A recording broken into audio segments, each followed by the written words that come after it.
The origin of the conflict between Israelis and Palestinians does not begin in the 20th century, nor with the creation of the State of Israel in 1948.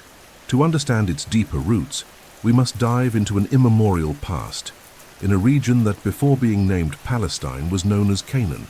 This was a fertile and contested land located between the Mediterranean Sea and the Jordan River, which served as a trade route, a corridor of invasions, and a sacred stage for the peoples of antiquity. According to archaeological records and religious sources such as the Torah, the Old Testament, and Egyptian and Assyrian manuscripts, this territory was already inhabited since the Neolithic period, but began to gain geopolitical centrality with the rise of the first Canaanite city-states around the 3rd millennium before Christ. The Canaanites, a Semitic people, developed their own culture based on agricultural practices, the worship of gods like Baal and Astarte, and a fragmented political structure. They maintained commercial relations with Egyptians and Phoenicians and controlled strategic ports on the eastern Mediterranean coast. On this same soil, in a parallel and intertwined way, two fundamental lineages emerged: the Hebrews, ancestors of the Jews, and the Philistines, a people of Aegean origin who settled in the coastal strip, precisely in the area now known as Gaza. From there, two distinct cultural models arose. On one side, the Hebrews with their monotheistic faith in Yahweh, and on the other, the Philistines with their warrior polytheism and metalworking skills. These contrasts led to constant conflicts, such as those described in the biblical books of Judges and Samuel, where figures like Samson and Goliath represent clashes between these ethnicities. The migration of the Hebrews to Canaan is narrated in religious texts as a return to the Promised Land after the Exodus from Egypt, led by Moses and later by Joshua. Although these narratives are wrapped in theological symbolism, there are archaeological records pointing to a phased Semitic migration, followed by settlement processes in mountainous villages in what is now the West Bank. There, the Hebrews organized themselves into tribes, with no central political unity, until the formation of the United Kingdom of Israel, which was consolidated under the reign of Saul and later David and Solomon. Jerusalem, a small Jebusite fortress, was conquered by David and transformed into a spiritual and administrative capital, marking the birth of what would become Jewish national identity. Solomon's temple, built on Mount Moriah, became the ultimate symbol of the connection between people, land, and divinity. Meanwhile, the Philistines maintained 5 main cities: Gaza, Ashkelon, Ashdod, Gath, and Ekron, forming a resistant military confederation. They had technological advantages in iron weaponry and exerted control over parts of southern Canaan. The conflict between Philistines and Israelites was not only military, but also symbolic. The Hebrews saw the Philistines as obstacles to fulfilling the divine promise of land occupation. In turn, the Philistines viewed the Israelites as invaders of their trade routes and villages. The account of David facing Goliath, for example, represents more than a clash between two men. It is a metaphor for two worlds colliding over the right to exist on the same sacred soil. After Solomon's death, the kingdom of Israel split in two, Israel to the north and Judah to the south. This fragmentation opened gaps for foreign invasions. The northern kingdom was destroyed by the Assyrians in the 8th century before Christ, with the deportation of the so-called 10 lost tribes. Judah resisted longer, until it was conquered by Babylon in the 6th century before Christ. The temple was destroyed, the Hebrew elite deported, and the Babylonian exile began, an event that profoundly shaped Jewish collective consciousness. This exile was not only geographical, but also spiritual and cultural. It was during this period that sacred texts were compiled, the figure of the Messiah began to take form, and the idea of the land as divine inheritance was intensified. While the Jews longed to return to their land and rebuild their temple, other peoples continued to occupy the region, including Arameans, Edomites, Nabateans, and nomadic Arabs. With the arrival of the Persian Empire, Cyrus the Great allowed the Jews to return to Jerusalem, and the Second Temple was erected. Even so, the local population remained multi-ethnic, with diverse languages, customs, and beliefs coexisting, not always peacefully.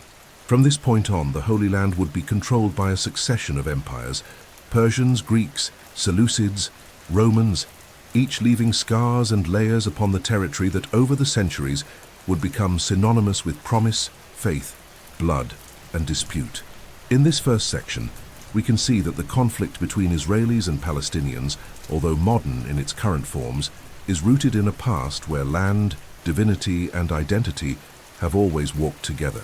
The land that is today a symbol of fragmentation has been, since its origins, a battleground for narratives that see themselves as legitimate and exclusive, a place where history does not override religion, but fuses with it, creating roots so deep that they challenge the very notion of reconciliation.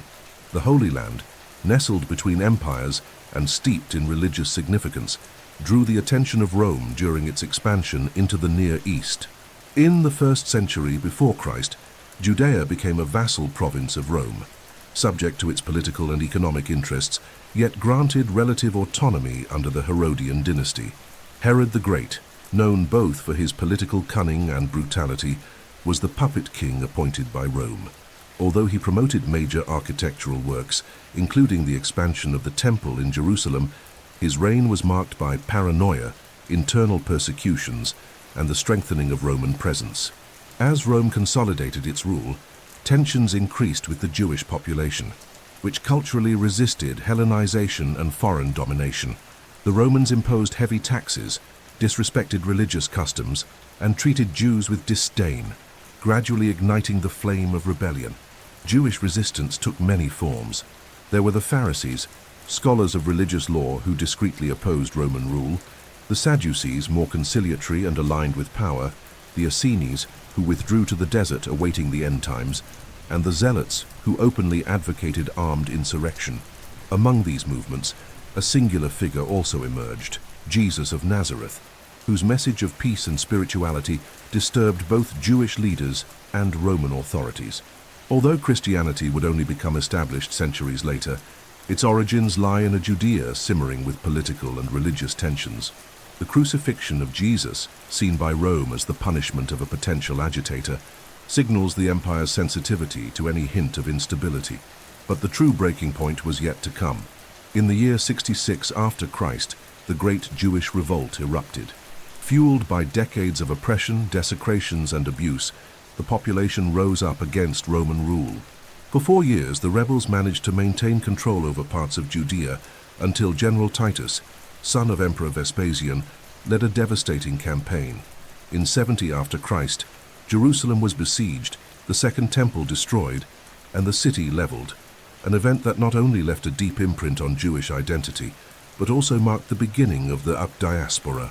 Thousands of Jews were killed, enslaved, or expelled. The most sacred site in Judaism, the Temple, was reduced to rubble, leaving only a retaining wall, the Western Wall. The attempt to resist did not end there. In 132 after Christ, led by Simon Bar Kokhba, the Jews launched another revolt, supported by segments of the rabbinic leadership. Initially successful, the rebellion culminated in the temporary creation of an independent state. However, Rome's response was brutal. Emperor Hadrian sent forces to crush the uprising, destroying hundreds of villages, carrying out massacres and banning Jewish practices. Jerusalem was renamed Aelia Capitolina and rebuilt as a Roman city, while Jews were forbidden to set foot in it.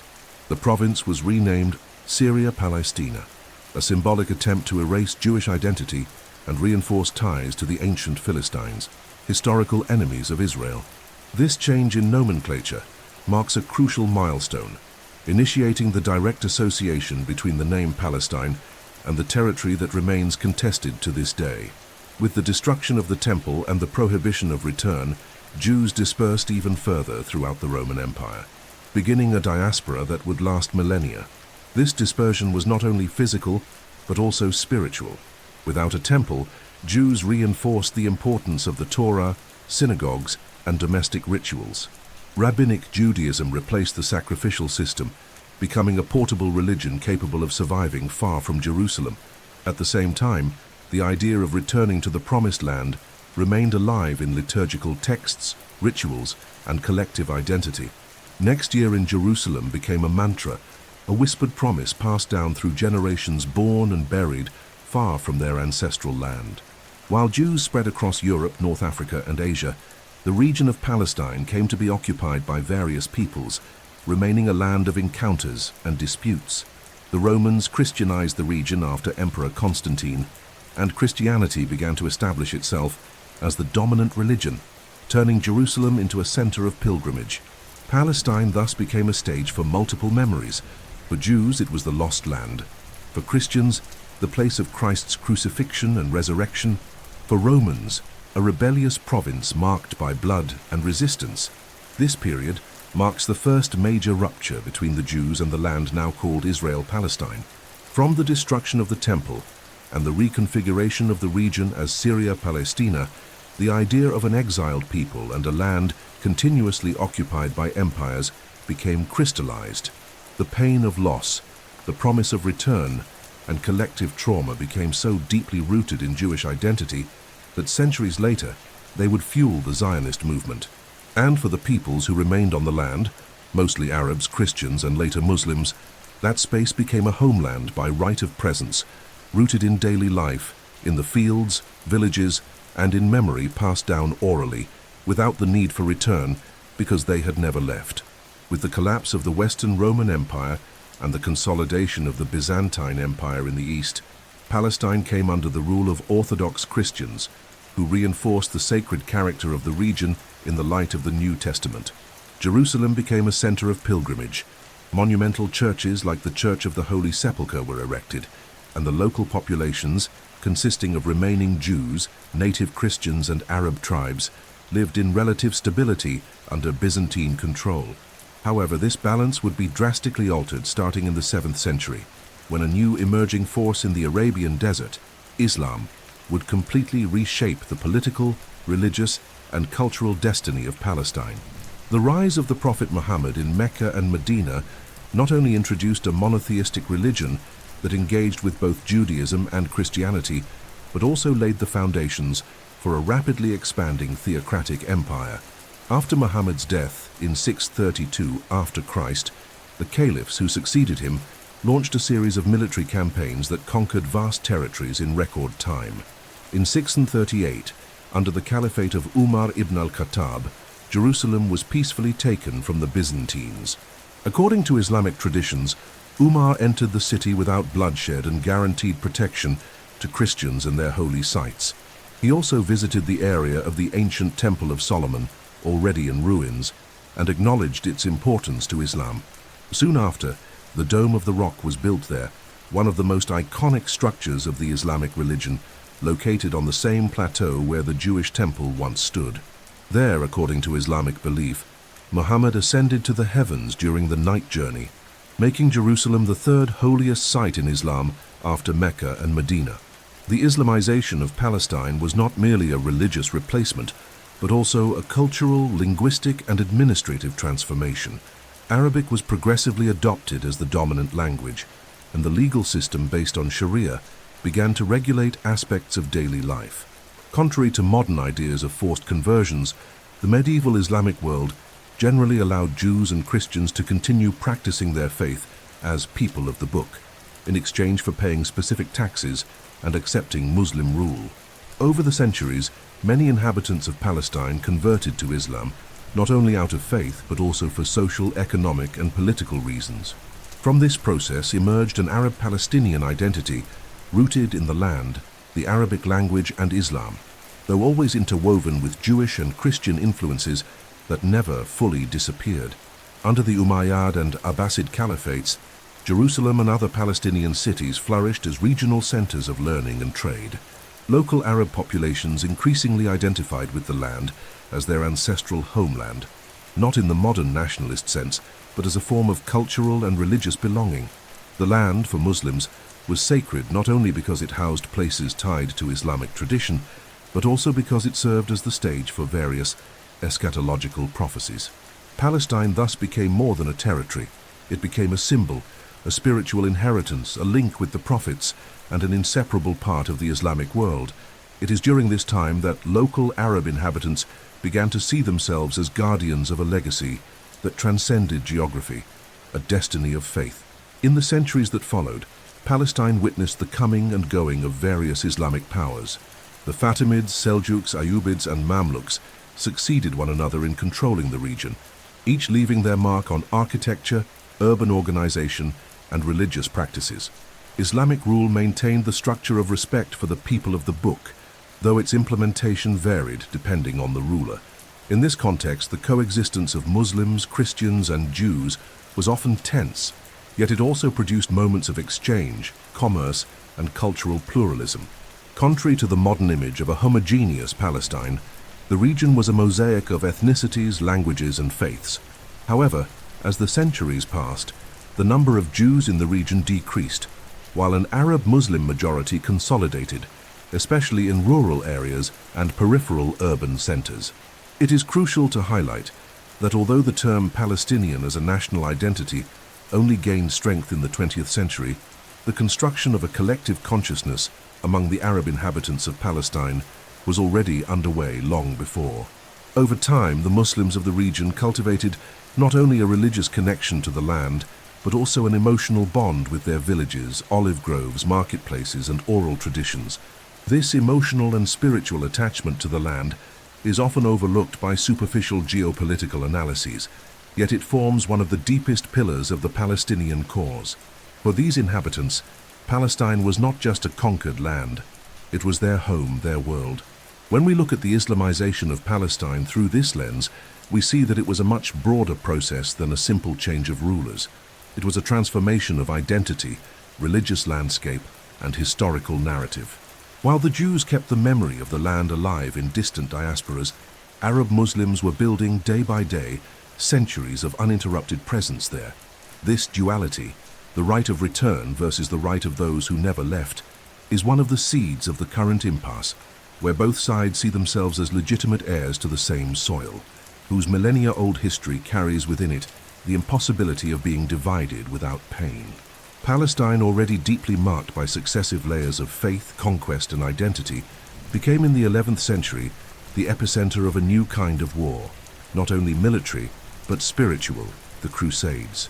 Officially called by Pope Urban II in 1095, during the Council of Clermont, these armed expeditions represented an attempt by European Christendom to retake control of Jerusalem, considered the most sacred city in the Christian faith, as the site of Jesus' crucifixion and resurrection. The prevailing narrative was that Muslims had desecrated holy sites and were preventing Christian pilgrims from accessing them. However, behind this religious discourse also lay political, territorial, and economic motivations. Feudal Europe had a surplus of landless nobles, the papacy sought to reinforce its spiritual authority, and kings aimed to expand their influence beyond the continent. The First Crusade resulted in the conquest of Jerusalem in 1099, and the massacre that followed was shockingly brutal, even by the standards of the time. European Christians indiscriminately killed Muslims and Jews, turning the holy city into a field of blood. The city became the capital of the newly created Latin Kingdom of Jerusalem, ruled by European nobles and sustained by fortified castles, military orders such as the Templars, and trade routes linking the Levant to Europe. For nearly a century, Jerusalem remained under Christian control, while the surviving Arab and Jewish inhabitants were subjected to segregation policies, forced conversions, or expulsion. This dominance, however, was constantly under threat. Muslim leaders began organizing around the ideal of jihad, a religious struggle to reclaim the holy sites. Among them stood out Saladin, the Kurdish sultan who managed to unify Egypt and Syria under his leadership.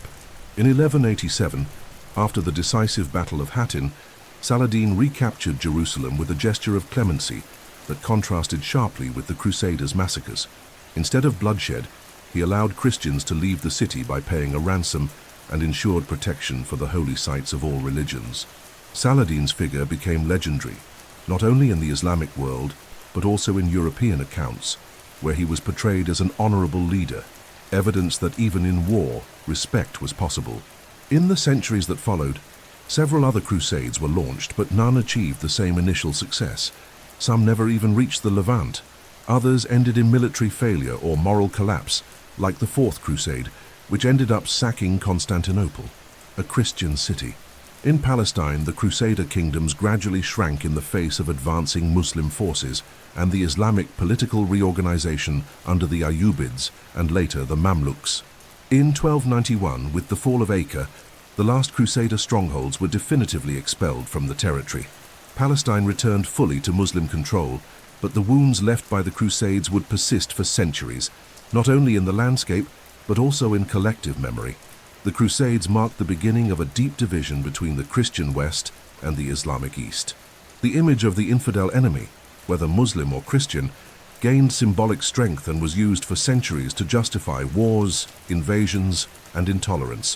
For the Arabs and Muslims of Palestine, the Crusades represented an external aggression, a brutal attempt to erase their presence and faith from their own land. For European Christians, it was a sacred mission, a divine epic. This contrast of narratives became embedded in religious and ideological discourse that still echoes in modern times, where terms like crusade or jihad are often misused to stir fear or moral superiority.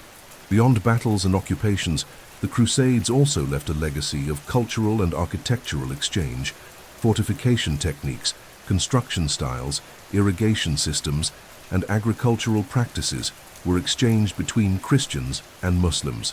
Cities like Jerusalem, Acre, and Bethlehem still bear traces of this violent, yet inevitably intertwined encounter. Paradoxically, it was in confrontation that intellectual connections also blossomed, embodied in knowledge, maps, and texts that crossed borders. Even amid war, the land of Palestine remained a meeting point between worlds. Therefore, the Crusades were not merely isolated chapters of medieval warfare. They helped solidify the notion of Jerusalem as a territory to be conquered, guarded, and above all disputed in the name of faith.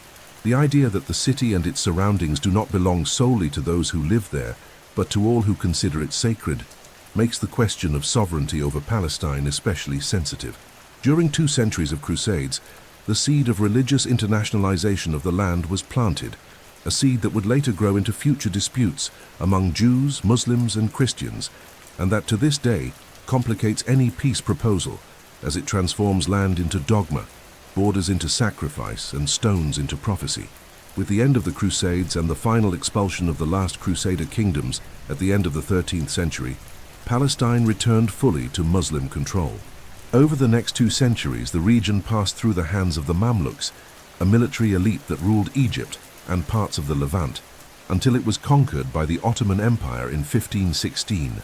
This event marked the beginning of a long and continuous period of Turkish rule that would last more than 400 years. The arrival of the Ottomans in Palestine, under the command of Selim I, was not merely another administrative replacement, but the beginning of a new phase of relative stability, political centralization, and territorial reorganization under a vast and structured Islamic empire with its capital in Istanbul. For Palestine, this meant the end of large-scale religious wars and its integration into a broad imperial order, which, although authoritarian, brought centuries of comparative peace. Under Ottoman rule, Palestine was divided into administrative sub-provinces called sanjaks and integrated into the Vilayet of Damascus. Jerusalem, due to its religious significance, enjoyed a special status as a holy city for Muslims, Jews, and Christians. Although the Ottoman Empire was Islamic, it adopted a pragmatic policy toward religious minorities, allowing the maintenance of churches, synagogues, and distinct communities as long as they paid taxes and pledged loyalty to the Sultan. This system, known as millet, guaranteed a certain degree of cultural and religious autonomy to the local populations. In practice, Jews, Christians, and Muslims lived side by side in segregated but interdependent neighborhoods, especially in Jerusalem, which was walled in 1538 by order of Sultan Suleiman the Magnificent, giving the city the appearance it retains to this day. Despite imperial stability, Ottoman Palestine was not a political center of prominence within the empire. It was seen as a peripheral, poor, and largely rural region. Its cities, Jerusalem, Nablus, Hebron, Acre, Gaza, held religious and commercial importance, but were not strategic.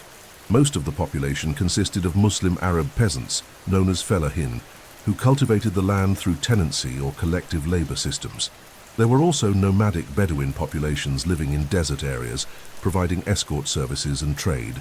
The Jewish presence, though a minority, remained in specific areas, especially in Jerusalem and Safed, where centers of Kabbalistic study flourished. Arab Christians, mostly Orthodox and Catholic, also made up a significant portion of the urban population, particularly in Bethlehem and Nazareth. The relationship between these communities, though marked by inequality and occasional tensions, was regulated by religious norms, local traditions, and informal coexistence pacts.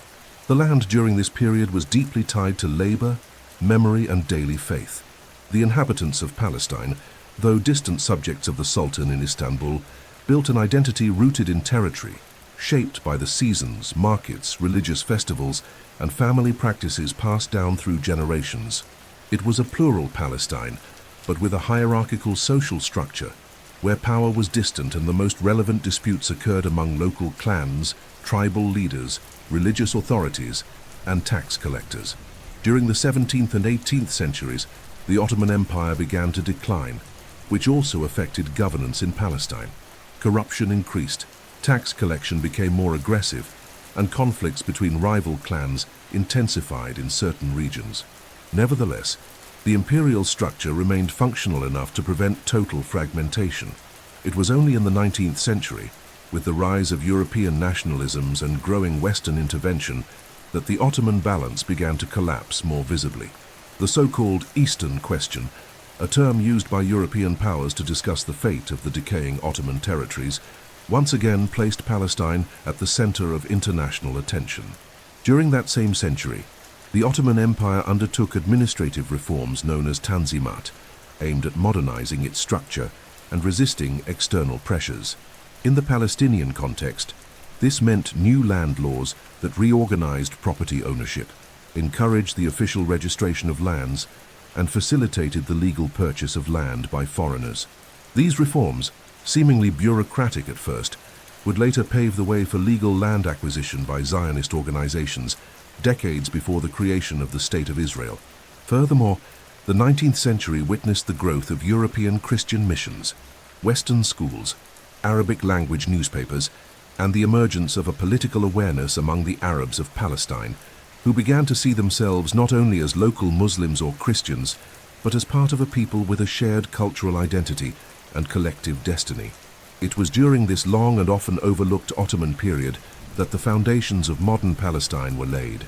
Centuries of Arab presence, land cultivation, preservation of traditions, and community memory formed the backdrop of a society that, though politically marginalized, was deeply rooted in its geography.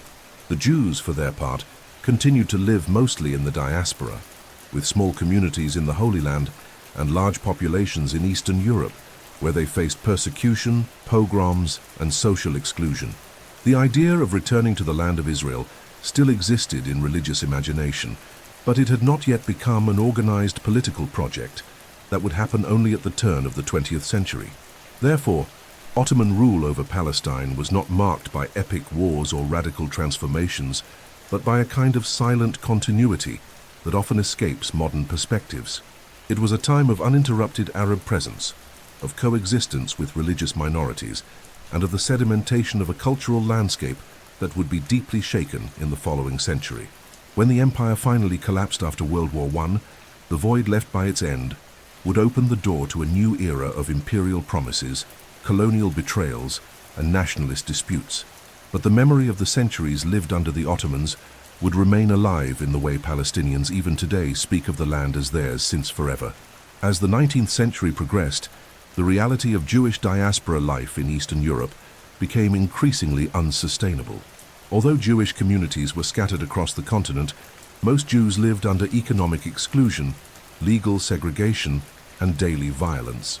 In countries like the Russian Empire, Jews were confined to restricted residential zones, banned from certain professions, and frequently subjected to pogroms, violent attacks sponsored or tolerated by authorities. Faced with this persistent sense of rejection, humiliation, and insecurity, a new idea began to emerge.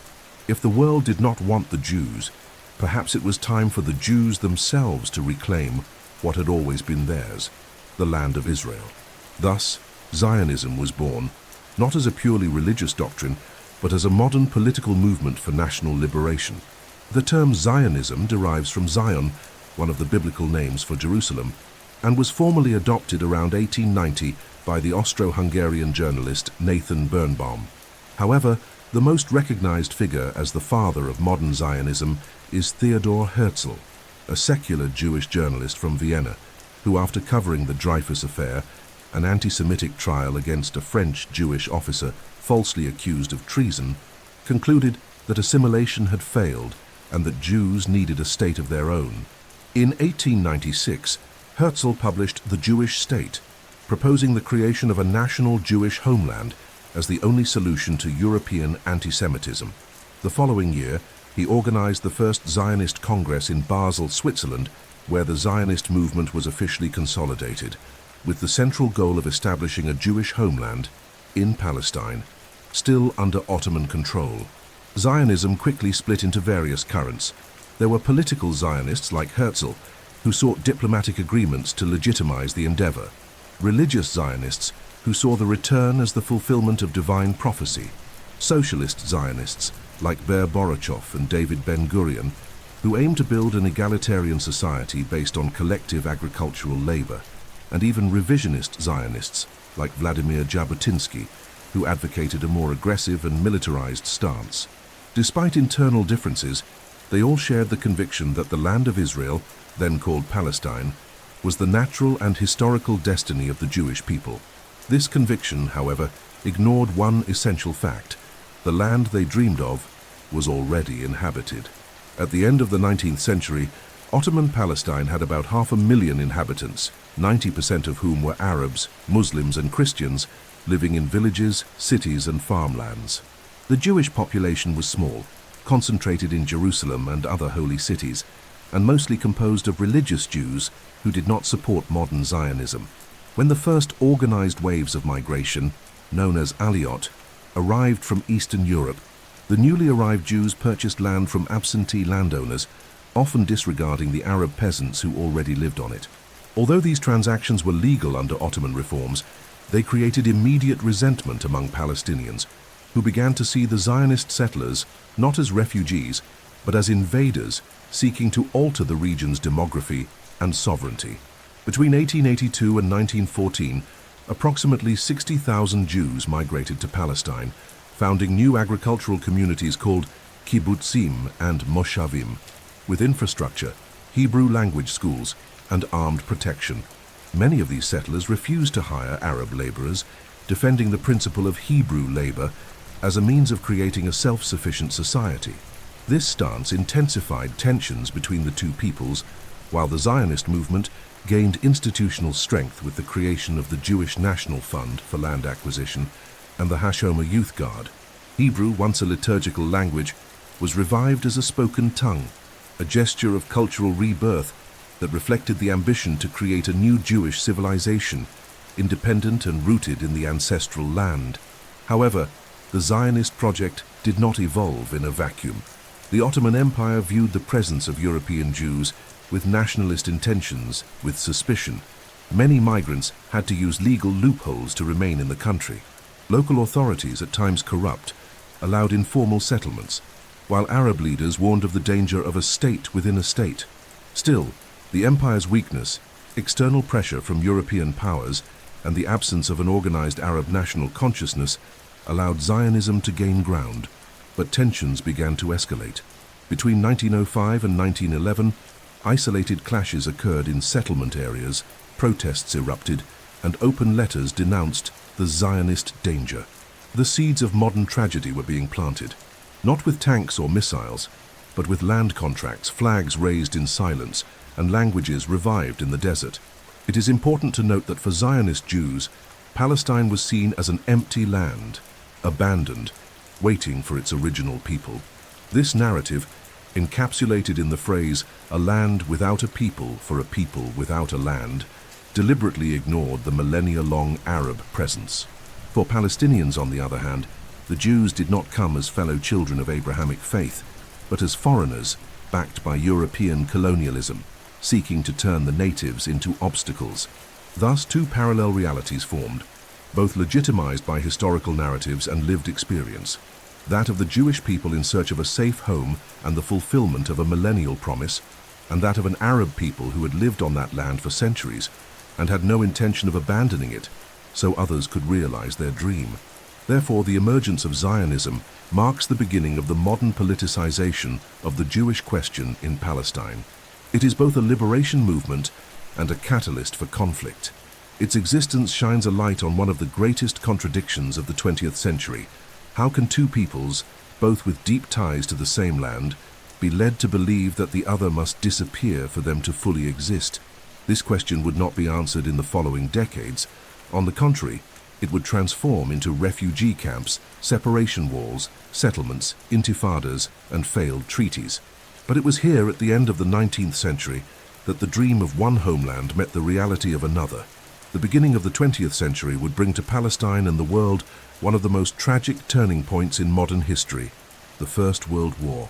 Between 1914 and 1918, the world plunged into an unprecedented conflict, driven by imperial alliances, territorial ambitions, and inflamed nationalisms.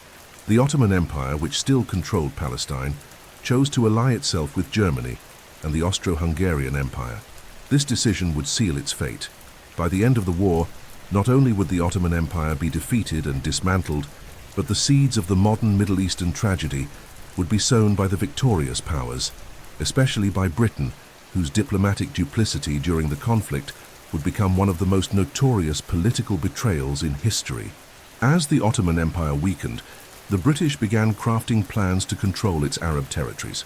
In 1915, they secretly promised a leader from the Hijaz, Sharif Hussein ibn Ali, that they would support the creation of a large independent Arab state if the Arabs rebelled against the Ottomans. This correspondence, known as the Hussein-McMahon letters, contained vague yet sufficiently clear promises to convince Hussein and his allies, including his son Faisal, to launch the Arab Revolt, militarily supported by T.E. Lawrence, the famous Lawrence of Arabia. The dream of a free, unified Arab world, including Palestine, seemed within reach, and many Arabs joined the war effort with that hope in mind. However, while making these promises to the Arabs, the British had already signed another secret agreement with France, the infamous Sykes-Picot Agreement, finalized in 1916. In it, the European powers divided the spoils of the Ottoman Empire in advance, establishing zones of influence and direct control. Palestine, due to its religious significance and strategic location, was designated for international administration, but in practice would be occupied by the British. This agreement not only violated the promise made to the Arabs, but also revealed Europe's true intent, expanding colonial domination over the Middle East while completely ignoring the wishes of the local populations. As if the contradiction between these two commitments weren't enough, in 1917, the British added a third promise, this time to the Jews. Through a letter sent by Arthur James Balfour, then Foreign Secretary to Baron Lionel Rothschild, a prominent British Zionist leader, Britain expressed its support for the establishment of a national home for the Jewish people in Palestine. This document, known as the Balfour Declaration, would become one of the most controversial milestones in the history of the conflict. Ambiguously worded, stating that nothing would be done to harm the civil rights of non-Jewish populations, it effectively granted legitimacy to the Zionist project without consulting the actual inhabitants of the land, who at the time were overwhelmingly Arab. When the war ended in 1918, the British had taken Palestine from the Ottomans. The promise of Arab independence was not fulfilled. Instead, the League of Nations, under strong British and French influence, formalized the system of colonial mandates, granting Britain official control over Palestine. Thus began the British Mandate for Palestine, 1920 to 1948, a period during which Britain would administer the region under the pretense of preparing it for self-determination. In practice, however, this mandate became a stage of explosive tensions, marked by mass immigration of European Jews, growing Arab resistance, and contradictory colonial policies that only fueled hatred between the two peoples. The sense of betrayal ran deep. For Palestinian Arabs, who had fought alongside the British under the promise of freedom, the reality became an occupation disguised as stewardship. With every new ship bringing European Jews to settle the land, the perception grew that Palestine was being handed over, piece by piece, to foreigners with imperial backing. For Zionists, British presence initially seemed like a blessing. but over time became an ambiguous obstacle, as the British tried to maintain balance between Jews and Arabs without offending either side, which in practice meant satisfying neither. The 1920s were marked by unrest.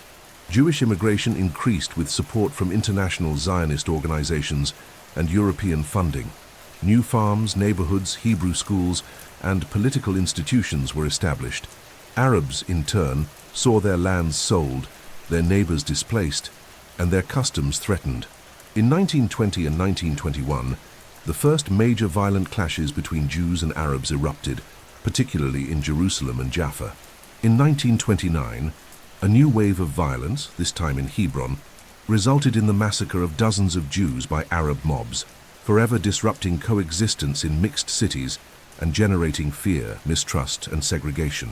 In summary, the First World War did more than redraw the map of the Middle East. It destroyed the bridges of trust between Jews, Arabs, and the British, creating a scenario in which all parties felt betrayed. Palestine, transformed into a strategic territory by external powers, became a minefield of incompatible promises, nationalist aspirations, and deep resentments. It was there, under the banner of the British Empire and amid the rubble of the First World War, that the lines of the modern conflict began to take shape, not with tanks or bombs, but with pens, treaties, and diplomatic lies that still echo in speeches, maps, and memories.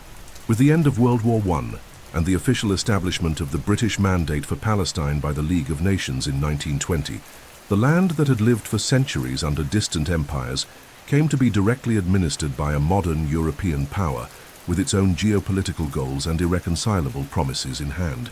The British government was now simultaneously the guarantor of the Balfour Declaration, committed to the establishment of a national home for the Jewish people, and the administrator of a land where the vast majority of the population was Arab, who had never been consulted about this project. Thus the British found themselves caught between two peoples, two historical narratives, and two opposing expectations.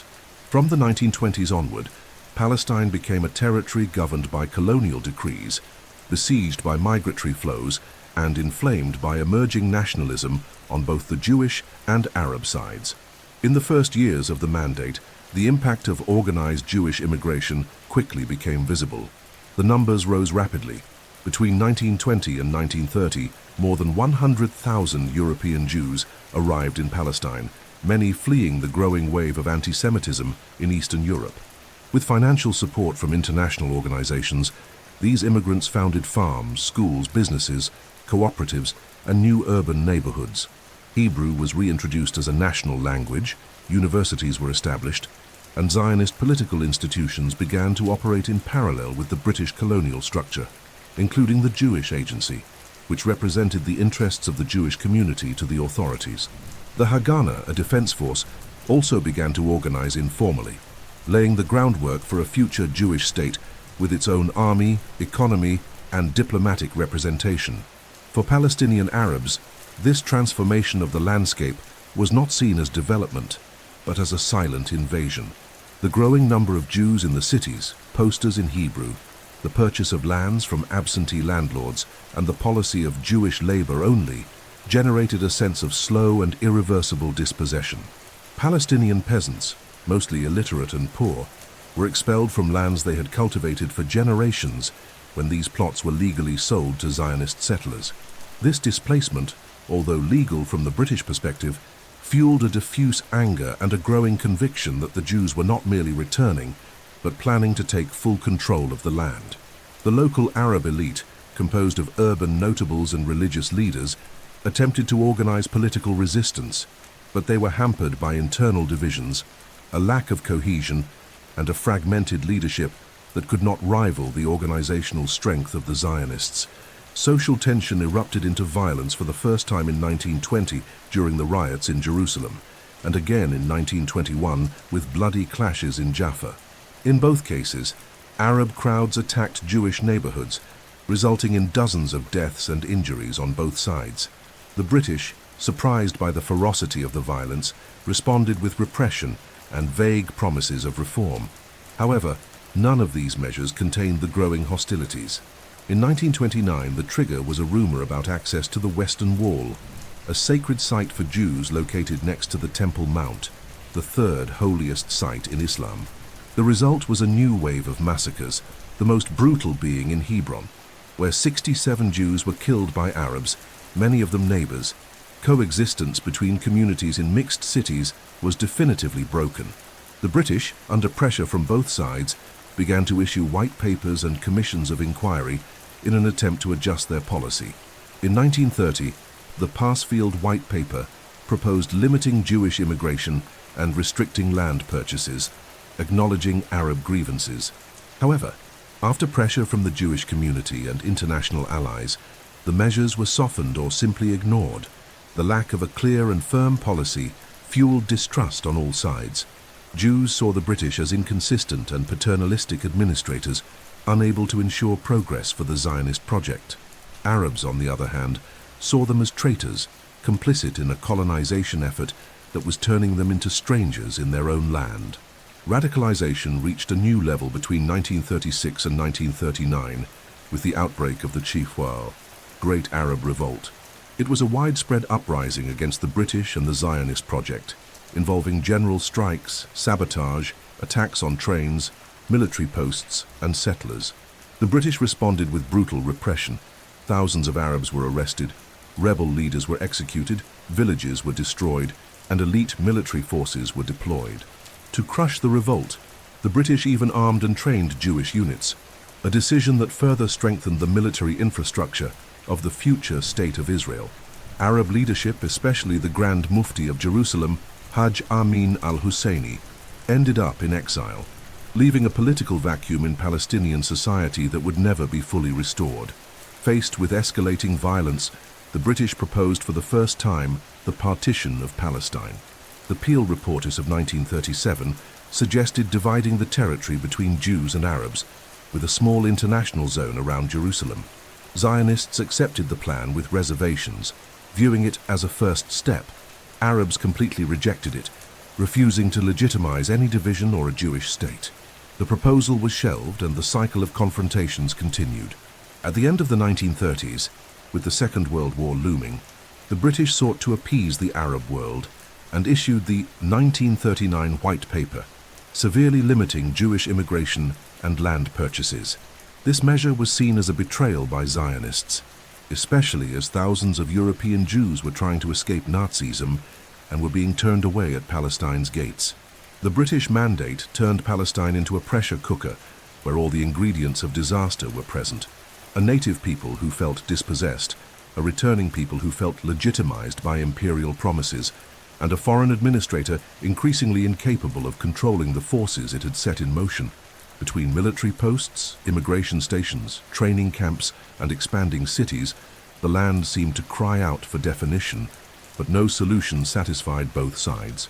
By the end of this period, the hope for coexistence was increasingly replaced by exclusionary rhetoric, armed struggle, and a growing sense that the future would be decided not through diplomacy, but by force.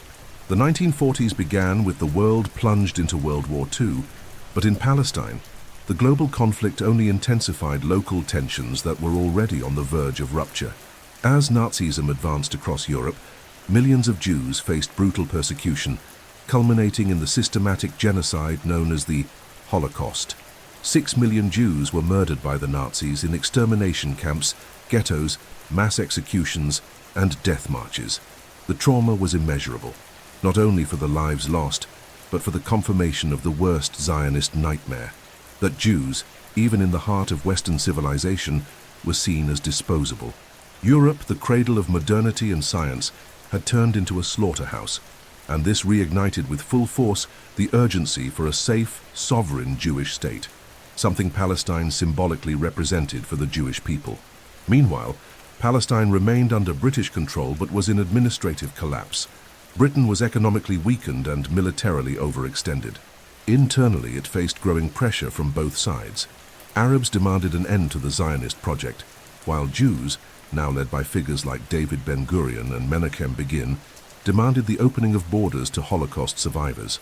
Between 1939 and 1945, Britain maintained the restrictive policy of the White Paper, severely limiting Jewish immigration, which led to a series of clandestine journeys, with ships carrying desperate refugees attempting to land on Palestine's shores. Many were intercepted by the British Navy, imprisoned or deported to detention camps in Cyprus, or back to a Europe devastated by war. For Zionists, this was intolerable.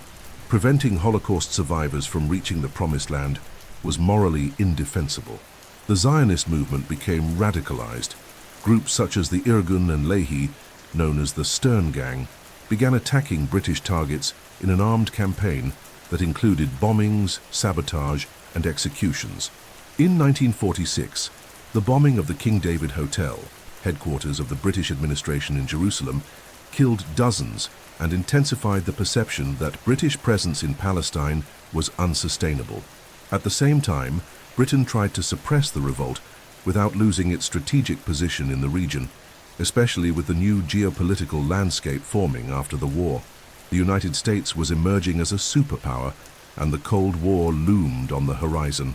Palestine, once an imperial issue, was now becoming an international crisis. It was in this context that in 1947, the British handed the problem over to the newly created United Nations. The issue was clear: how to resolve the dispute between Jews and Arabs over the same land.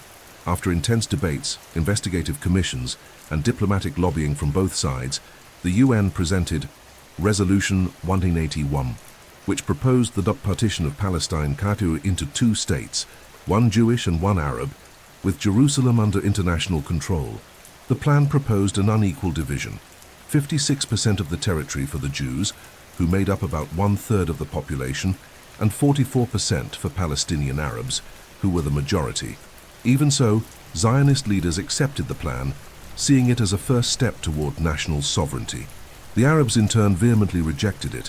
For them, the partition was illegitimate, unjust, and based on a colonial logic that rewarded a foreign project at the expense of the native population.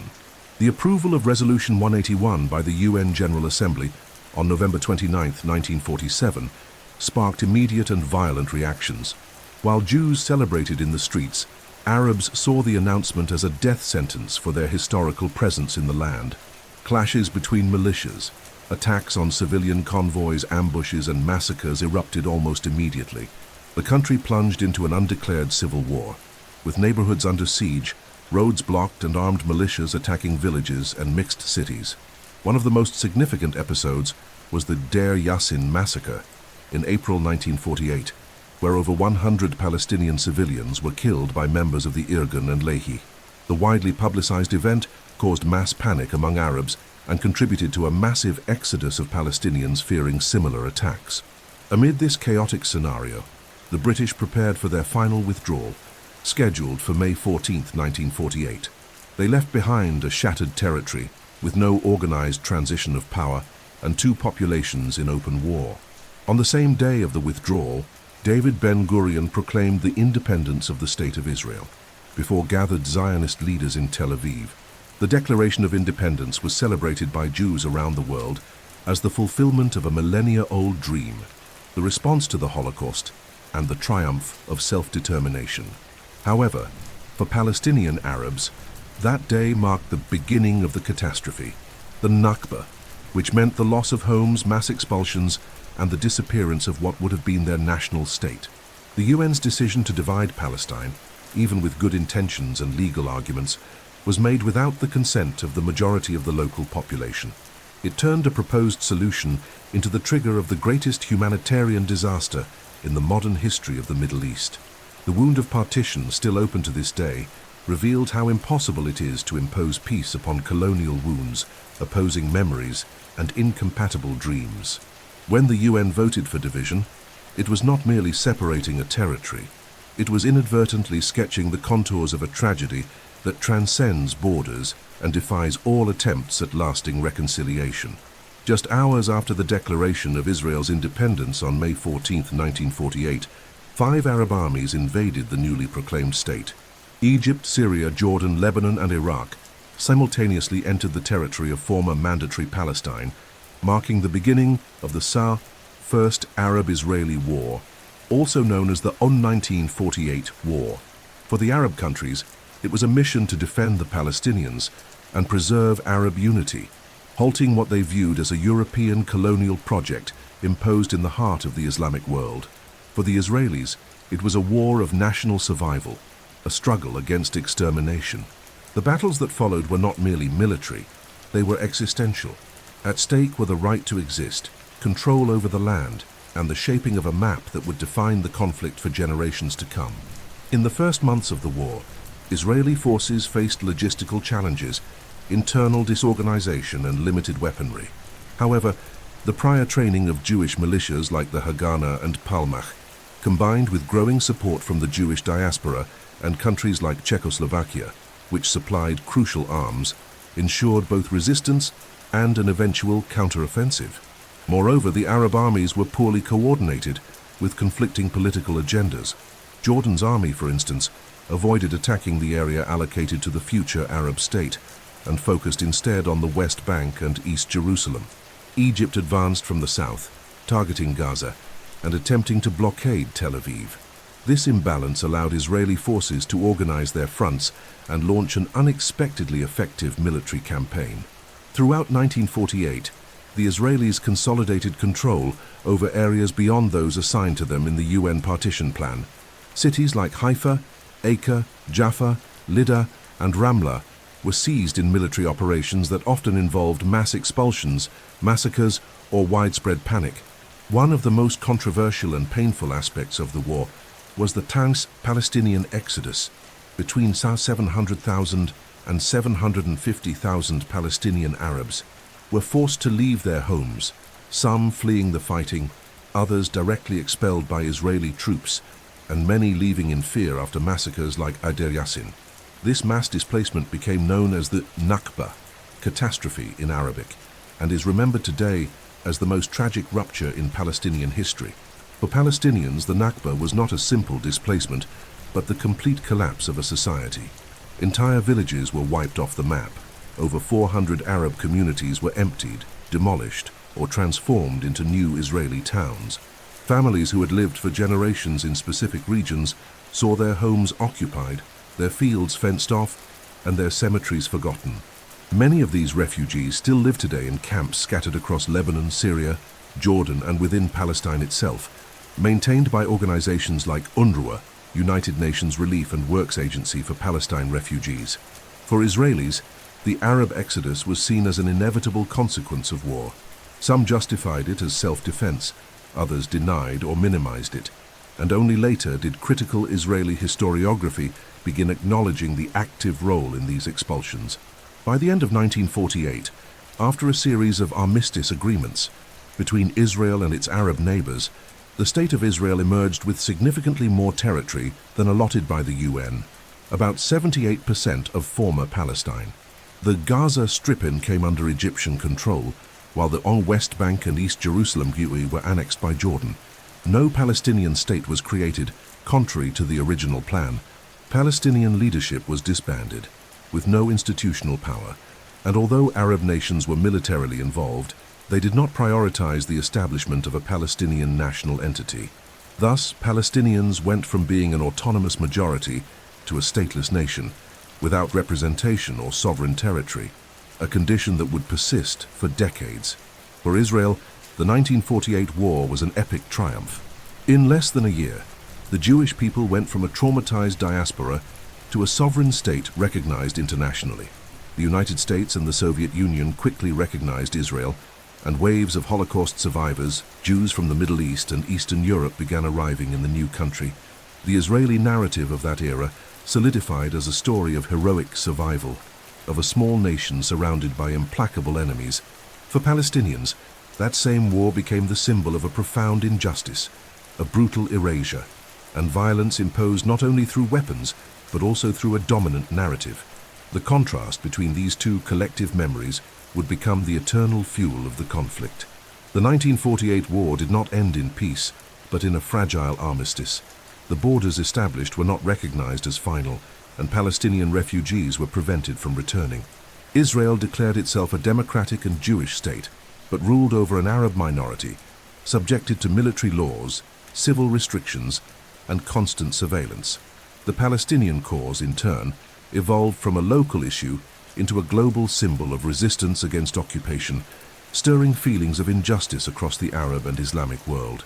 Thus, what was meant to be the birth of two states, one Jewish and one Arab, became the birth of a conflict that ever since refuses to die. The decade following the 1948 war was marked by tense silence on the surface and constant turmoil underneath. Although direct combat between Israel and the Arab states ceased with the 1949 armistices, the conflict was far from over. Millions of Palestinians had become refugees with no right of return. Israel was surrounded by hostile states that refused to recognize its legitimacy, and the borders drawn after the war were considered temporary by all parties involved. In refugee camps across Lebanon, Syria, Jordan, and Gaza, Palestinian children grew up under tents, hearing from their parents stories of lost villages and a return that never came. Meanwhile, Israel solidified its existence as a sovereign state, building institutions, welcoming Jews from around the world, and strengthening its military in the face of what it perceived as an existential siege. In this atmosphere of mutual hostility, border conflicts became frequent. The so-called infiltrations of Palestinian refugees attempting to return to their villages, retrieve food, or recover belongings were treated by Israel as national security threats. In response, the Israel Defense Forces, IDF, implemented retaliation policies, often disproportionate, attacking villages, military outposts, or rural areas beyond the armistice lines. This fueled a continuous cycle of violence. Palestinian incursions, often carried out by armed groups or unarmed civilians, were met with military force, which in turn generated more resentment and radicalization in the refugee camps. It was in this context that the Palestine Liberation Organization, PLO, was officially founded in 1964 during the Arab League summit in Cairo. Under the initial leadership of Ahmed Shoukairi, the PLO brought together various Palestinian factions with the stated goal of liberating Palestine through armed struggle. Although it was still a relatively new movement without the weight it would later gain under Yasser Arafat, its creation marked a turning point. The Palestinian cause ceased to be merely an Arab or humanitarian issue and asserted itself as a national struggle in its own right, with emerging symbols, a flag, and military structures. For Israel, this represented a direct threat, signaling that peace with Arab states alone would not suffice. It would have to deal with the Palestinians themselves as a political entity. Meanwhile, on the regional stage, Egypt assumed a leadership role under the presidency of Gamal Abdel Nasser, a charismatic military figure who would become the greatest symbol of modern Arab nationalism. Nasser sought to unite the Arab world under the banners of sovereignty, anti-imperialism, and opposition to Israel, which he viewed as an extension of Western colonialism in the Middle East. In 1956, Egypt's nationalization of the Suez Canal led to the Suez Crisis, in which Israel, France, and the United Kingdom launched a joint offensive against Egypt. Though militarily successful for Israel, the episode ended under international pressure, particularly from the United States and the Soviet Union, forcing the withdrawal of the invading forces. The crisis cemented Nasser's status as a hero of the Arab world and strengthened his alliances with Syria and Jordan. In the following years, border clashes intensified. Syria, which controlled the Golan Heights, frequently shelled Israeli communities in the Galilee. Israel responded with airstrikes and ground raids. At the same time, in the rural zones of the West Bank, then under Jordanian control, armed Palestinian cells began to form. The atmosphere was one of imminent yet undefined war. This unstable balance was broken in May 1967, when Nasser ordered the withdrawal of UN forces from the Sinai Peninsula, mobilized the Egyptian army toward the Israeli border, and blockaded the Strait of Tiran, a vital maritime route for Israel. These actions were interpreted by Israel as casus belli, or acts of imminent war. On June 5, 1967, Israel launched a swift preemptive airstrike, destroying nearly the entire Egyptian air force while it was still on the ground. This move marked the beginning of the Six-Day War, which lasted until June 10th and would forever change the geography and politics of the Middle East. In less than a week, Israel not only defeated the armies of Egypt, Jordan, and Syria, but also occupied strategic territories previously under Arab control: the Gaza Strip and the Sinai Peninsula from Egypt, the West Bank and East Jerusalem from Jordan, and the High Golan Heights from Syria. It was a resounding military victory, but also the start of a new chapter in the conflict. The capture of East Jerusalem in particular had immense symbolic impact. For the first time since 1948, Israel had full control over the city, including the Temple Mount and the Western Wall. Jewish crowds wept at the wall, while Palestinians saw yet another defeat added to the Nakba of 1948. Hopes for the creation of a Palestinian state were once again indefinitely postponed. Israel claimed it had won a defensive war and would retain the territories as bargaining chips for peace. However, what followed was a prolonged occupation policy, the construction of Jewish settlements in Arab areas, and the consolidation of a new map that in reality was never reversed. The Six-Day War solidified Israel as a regional power, but also as an occupying power. For Palestinians, it marked the beginning of a new form of suffering, not only as refugees, but also as a population under direct military occupation.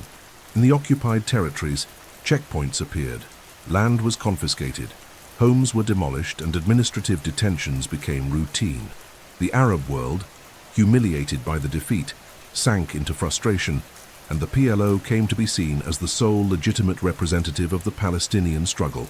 The war, in just 6 days, redefined centuries of history and proved that in this land, no conflict is ever final, and no victory is free from new tragedies. After the Arab humiliation in the Six-Day War of 1967, a new protagonist began to emerge irreversibly on the Middle Eastern stage: the Palestinian people themselves. Until then, the Palestinian issue had often been instrumentalized by Arab states, which claimed to fight in the name of the Palestinians, but acted according to national interests. With the loss of the West Bank, East Jerusalem, and the Gaza Strip, the territories where a Palestinian state could have been born, it became clear that Palestinians could no longer wait for Arab armies. It was necessary to take control of their own narrative, their own struggle, and their own destiny. It was at this turning point that the Palestine Liberation Organization, PLO, evolved from a symbolic entity to real leadership, with Yasser Arafat becoming its face, its voice, and for many, its myth. Arafat, an engineer by training, born in Cairo with family roots in Jerusalem, had previously founded Fatah, an armed Palestinian faction focused on guerrilla warfare. He believed that only armed struggle could bring the Palestinian cause back to the center of world politics. In 1969, he assumed the presidency of the PLO and transformed the organization into a complex federation made up of diverse movements: secular and religious, Marxist and nationalist, moderate and radical. Under his leadership, the PLO gained international weight, established embassies in dozens of countries, and gained observer status at the UN. At the same time, it set up bases in neighboring countries like Jordan and Lebanon, from which it launched attacks on Israel, both military and symbolic. This new phase of the Palestinian movement inspired both admiration and condemnation. For many oppressed peoples of the global South, Arafat became a symbol of anti-colonial resistance. For Israel and the West, especially the United States, he was initially seen as a terrorist, responsible for attacks on civilians and airplane hijackings. Indeed, the PLO adopted extreme tactics, including the massacre of Israeli athletes at the Munich Olympics in 1972, carried out by the Black September Group, a faction linked to the organization. The goal of such actions was clear: to draw global attention to a people who until then had been seen only as refugees, not as political actors. The strategy worked. The Palestinian cause emerged from the shadows and began to occupy global headlines. But this visibility came at a high cost. In the Arab countries hosting PLO bases, the armed Palestinian presence gradually became a problem. In Jordan, for example, clashes between Arafat's forces and King Hussein escalated into a civil war in 1970, known as Black September. Thousands of Palestinians were killed, and the PLO was expelled from the country, relocating its base to Lebanon. There it entered into new conflict, now with Lebanese Christian militias, and later with the Israeli army itself. Throughout the 1970s and early 1980s, the PLO came to function both as a liberation army and a parallel government in exile, operating refugee camps, schools, hospitals, and civil infrastructure. in territories it did not control, but where its people lived.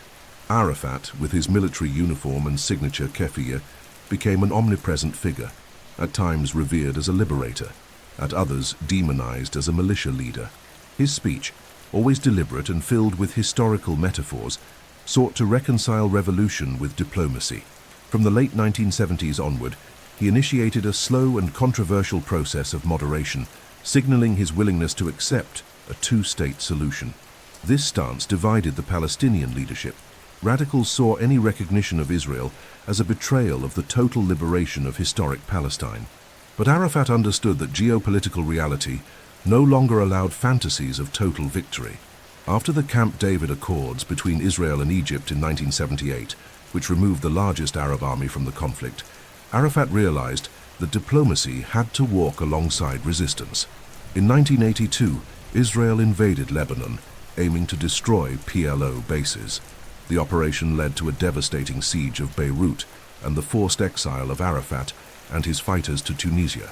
During the occupation, the Ain Sabra and Shatila refugee camp massacres occurred, perpetrated by Lebanese Christian militias with Israeli complicity. The tragedy sparked global outrage and reinforced the image of the Palestinians as victims of a ruthless occupation. Arafat, exiled, continued to travel the world, addressing the UN with an olive branch in one hand and a pistol in the other, a metaphor for the duality he represented, the warrior seeking peace, the leader of a stateless people trying to sit at the table of nations. In the occupied territories, however, a new generation of Palestinians was growing impatient with the exiled leadership. Young people who had grown up under Israeli military occupation no longer felt represented by Geneva speeches or Arab League summits. They wanted to act with their own hands. In 1987, this frustration exploded in the First Intifada, a popular uprising in the occupied territories, started by children and teenagers throwing stones at tanks. The PLO, physically distant, had to adapt politically to avoid losing its central role. Pressured, Arafat declared in 1988 that he recognized the State of Israel and accepted UN resolutions as a basis for negotiation. It was a historic move, paving the way for the Oslo Accords in the following decade. But it also marked the beginning of a long internal struggle within Palestinian society between diplomacy and armed resistance. The legacy of Arafat and the PLO is thus ambiguous and complex. On one hand, it was under his leadership that Palestinians ceased to be merely numbers in refugee camps and became a national cause with global representation. On the other, the use of violence, internal fragmentation, and strategic mistakes prevented the realization of the dream of a Palestinian state. Arafat was at once the father of modern Palestinian nationhood and the symbol of its limitations. His figure remains divisive, but his mark is undeniable. He transformed the Palestinian people into a politically visible, recognized and organized nation, even if not yet a free one. After the Six-Day War and the strengthening of the PLO under Yasser Arafat's leadership, the Middle East plunged into a period of prolonged instability. The combination of direct Israeli occupation, the expansion of settlements in conquered territories, and the political fragmentation of the Arab world triggered a chain reaction of events, not always unified, not always coordinated, but all marked by frustration, radicalization, and the use of violence as the predominant language. Throughout the 1970s and 1980s, the Palestinian cause remained central to the region's geopolitical chessboard, but it was also manipulated by authoritarian regimes, ideological rivalries, and diverging agendas among Arab states. In this turbulent context, conflicts multiplied, and the prospect of peace began to seem like a mirage among the ruins. Immediately after the Arab defeat in 1967, Egypt, Syria, and Jordan sought to reorganize their military and ideological forces. Across the Arab world, the humiliation of the war led to a wave of self-examination. Intellectuals, religious leaders, and politicians tried to understand how countries with vast armies and popular support had been defeated in less than a week. For many, the answer lay in the Arab world's fragmentation, local regime corruption, and dependence on Western powers. Pan-Arabist movements attempted to regroup, while Islamist groups, such as the Muslim Brotherhood, gained traction by offering a religious interpretation of political collapse. The defeat, they argued, was a result of abandoning faith and submitting to Western values. This clash between secular nationalism and radical Islamism would shape the decades to come. On the military front, the most significant response to the trauma of 1967 came in 1973 during the so-called Yom Kippur War. In a joint offensive, Egypt and Syria attacked Israel by surprise on the holiest day of the Jewish calendar, crossing the Suez Canal and advancing into the Golan Heights. Initially, the Arabs achieved military success, reclaiming some lost territory. However, Israel quickly counterattacked, regained its positions, and even advanced deep into Egypt and Syria. The war ended with thousands of casualties on both sides, and the realization that no victory would be sustainable without a political solution. It was the last conventional war between Arab states and Israel, and it paved the way for a diplomatic shift previously thought impossible. In 1928, after intense US-mediated negotiations at Camp David, Egyptian President Anwar Sadat became the first Arab leader to officially recognize the State of Israel in exchange for the return of the Sinai Peninsula.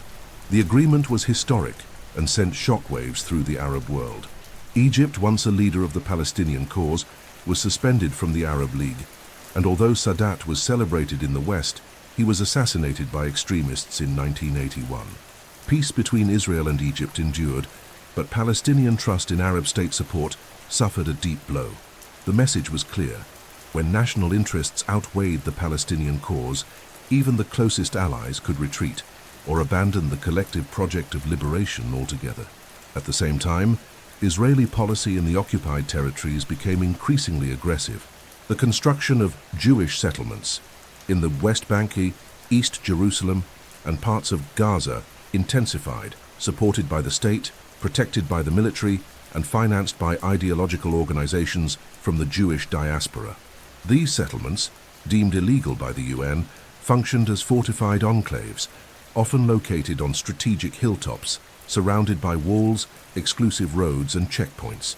Palestinians, increasingly confined, saw their mobility restricted, their land expropriated, and their daily lives governed by a military regime that controlled everything from water supplies to document issuance. The counter-occupation ceased to be temporary, it became systemic. Meanwhile, Lebanon became the new stage of tragedy. The PLO's presence in the south of the country, coupled with Lebanon's institutional fragility and internal sectarian tensions, contributed to the outbreak of the Saudi Lebanese Civil War, 1975-1990. Citing PLO attacks launched from Lebanese territory, Israel invaded the country in 1982, besieged Beirut, and forced Arafat and his fighters to relocate to Tunisia. During the occupation, the Sabra and Shatila massacre had occurred, committed by Christian militias with Israeli complicity, one of the war's most traumatic episodes. The Israeli government was internationally condemned, and massive protests took over the streets of Tel Aviv. It was a moment when many Israelis began to morally question the nature of the occupation and the direction of the Zionist project. In this climate of constant war, the Palestinian cause began to evolve. It was no longer just about reclaiming lost land, it was about preserving identity, resisting fragmentation, and keeping a narrative alive. Palestinian youth, born under occupation, grew up amid checkpoints, military patrols, and daily humiliations. Meanwhile, Israeli society also lived under the weight of permanent insecurity, terror attacks, and mandatory conscription. The cycle was fed by mutual fear, broken promises, and an international community that oscillated between inertia and convenience. The issue ceased to be purely political. It became existential. At the same time, Arab regimes, torn between pragmatism and rhetoric, sometimes offered financial support to Palestinians, and other times suppressed their organizations within their own borders. Syria, Iraq, Jordan, Egypt, each had its own power games, and often used the Palestinian cause more as a diplomatic bargaining chip than as a moral priority. By the late 1980s, the situation had reached a point of exhaustion. The PLO, exiled in Tunisia, was losing touch with the reality on Palestinian streets. Arab countries were fatigued. Israel, in turn, found itself mired in a permanent occupation that failed to bring security and created generations of determined enemies. In this scenario, a new popular uprising was about to erupt. this time no longer led from outside by political elites, but from within, by a population no longer willing to live under military control. By the end of 1987, something extraordinary began to unfold in the narrow streets of the Gaza Strip and the densely populated hills of the West Bank. A spontaneous uprising, without centralized military command, erupted among the Palestinian youth. It was a visceral cry born from decades of occupation, daily humiliations at checkpoints, land seizures, diplomatic invisibility, and the collapse of hope. This uprising would become known as the First Intifada, from the Arabic intifada, meaning to shake off. And that's exactly what the Palestinians did. They shook off apathy, imposed silence, and the sterile waiting for external solutions. For the first time on a large scale, Palestinian resistance took the form of a sustained civil rebellion, where the primary weapon was not conventional warfare, but the body and the stone. The spark that ignited the uprising seemed trivial at first. In December 1987, an Israeli army truck ran over and killed 4 Palestinian workers in Gaza. To Palestinians, this was no accident, but rather a symbol of the constant disregard for Arab life in the occupied territories. Within hours, protests erupted. Youths, children, and even women faced tanks with stones, sticks, Molotov cocktails, and improvised barricades. There was no single command. The Intifada was born from the grassroots, from the streets, the villages, and the camps, and it quickly spread across the West Bank and East Jerusalem. General strikes were declared, Israeli products boycotted, schools and universities shut down in protest, and graffiti turned walls into visual manifestos. It was a popular insurrection, chaotic, organic, but determined to resist with what remained, the people themselves. Israel's response was immediate and brutal. As the occupying power, Israel saw the uprising as a threat to order and national security.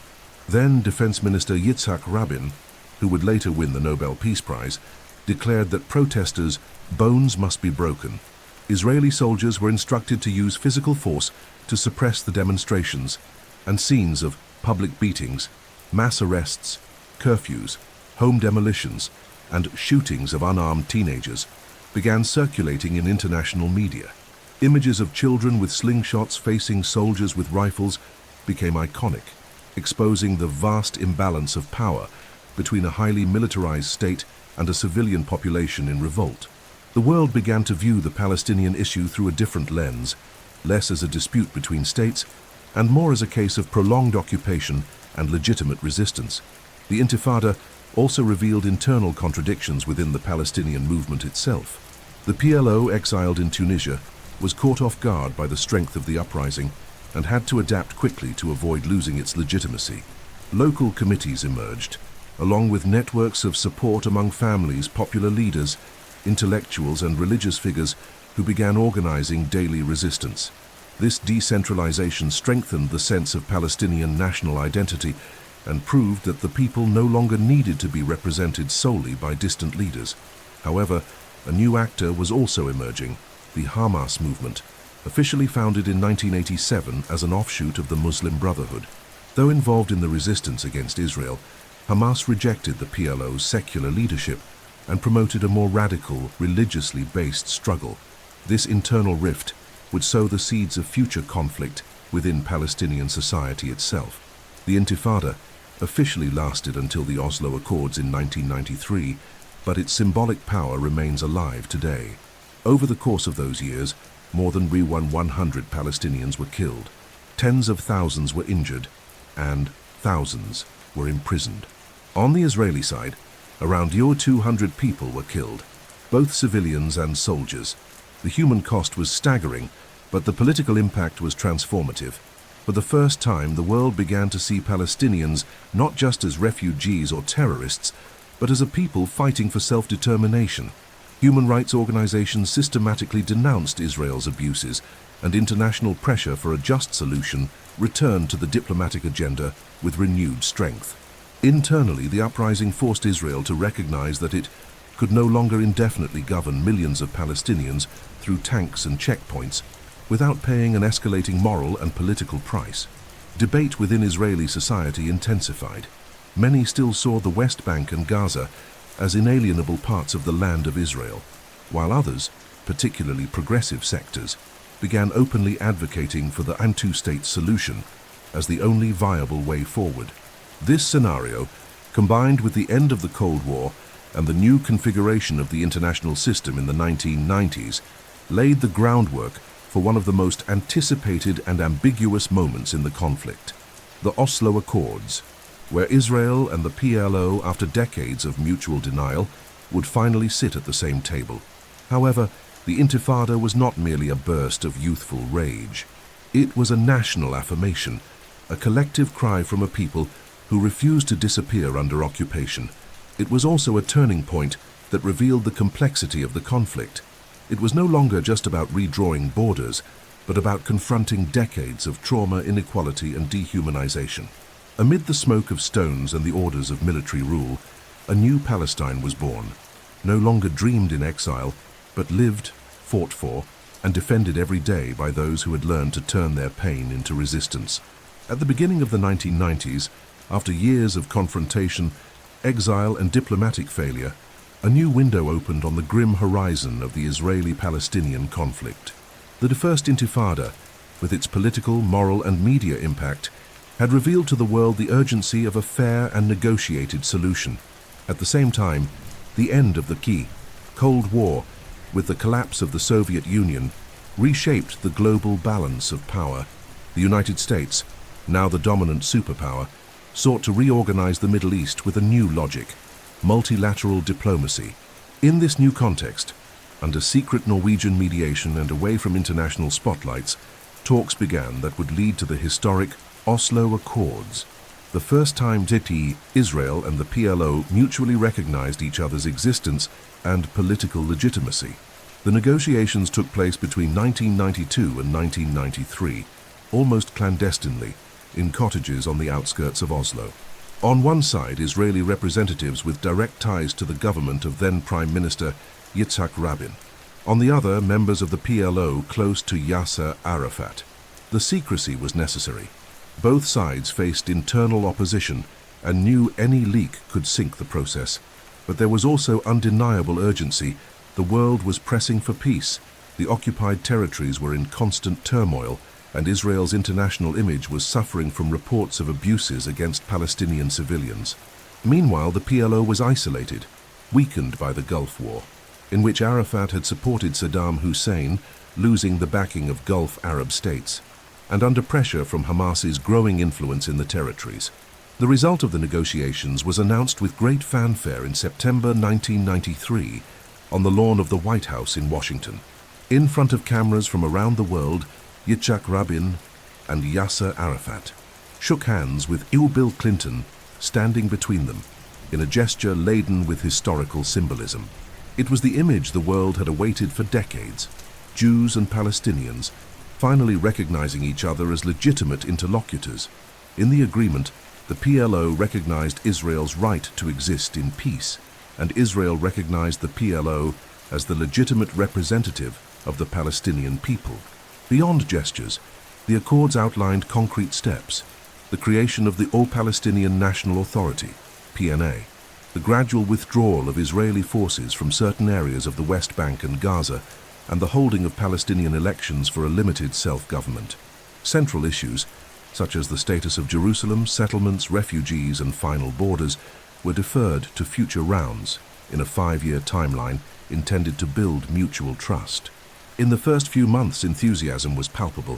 For the first time, the Palestinian flag officially flew over government buildings in Gaza and parts of the West Bank.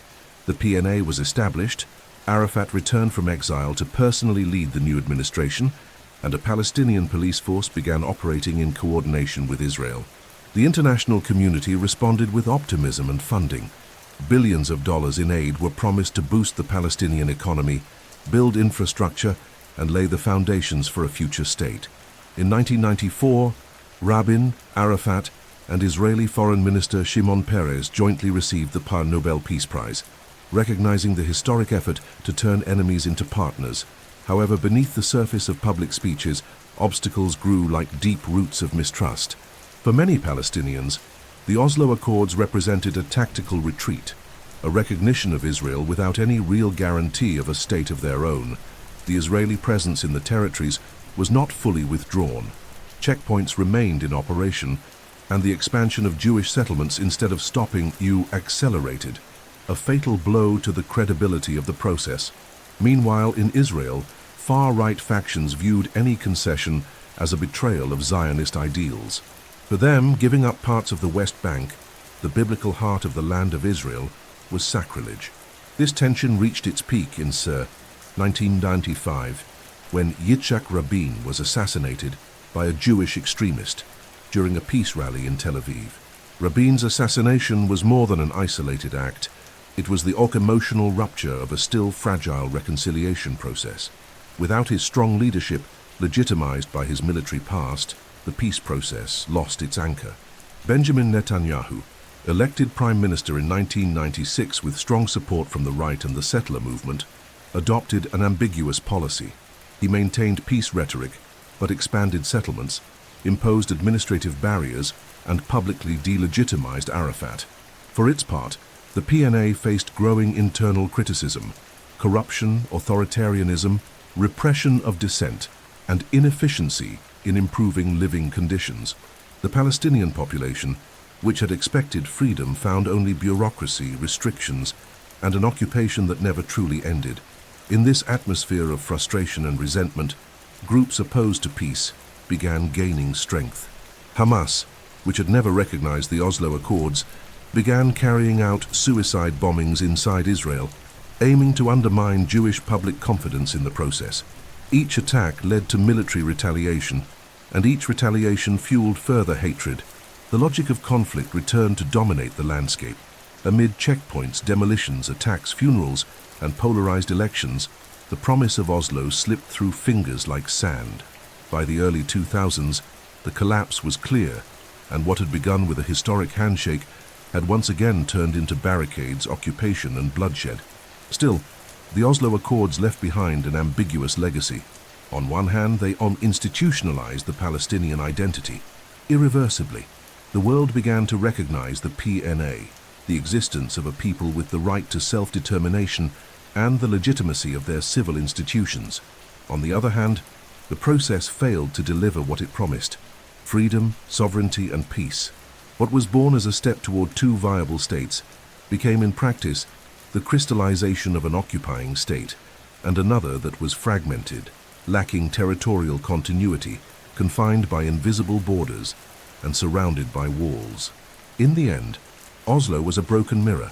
It reflected the real desire for peace between two peoples tired of suffering, but also exposed the depth of wounds, the rigidity of ideologies, and the harshness of a reality that cannot be changed simply with a signed paper or a solemn ceremony. The dream of peace endured, but once again it lay in a coma. On November 4, 1995, a crowd filled the streets of Tel Aviv in a demonstration for peace. On stage, then Prime Minister Yitzhak Rabin, a war hero and victorious commander of the Six-Day War, sang alongside young people the song Shir LaShalom, a pacifist anthem that spoke of flowers instead of tanks, of hope instead of revenge. Minutes later, as he descended from the stage, Rabin was assassinated with 2 shots to the back by Yigal Amir, a religious Jewish extremist opposed to the Oslo Accords. The impact of the crime was devastating. Israel, a nation used to wars with external enemies, now experienced a profound internal rupture, revealing that the true battlefield was also within.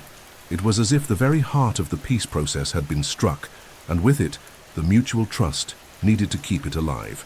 Rabin's assassination was not an isolated act of madness, but the culmination of years of ideological incitement and internal radicalization. Segments of the Israeli right, especially religious settlers, viewed any territorial concession as a betrayal of the divine covenant with the land of Israel. Rabin was portrayed on posters as a Nazi, a traitor, or dressed in an SS uniform. Extremist rabbis declared that he violated the Torah by giving up parts of Eretz Israel, the term used for the entirety of the land between the Jordan River and the sea. Amir, a law student of Yemeni descent, claimed he was following Din Rodef, a religious interpretation that permits killing someone who endangers the Jewish people.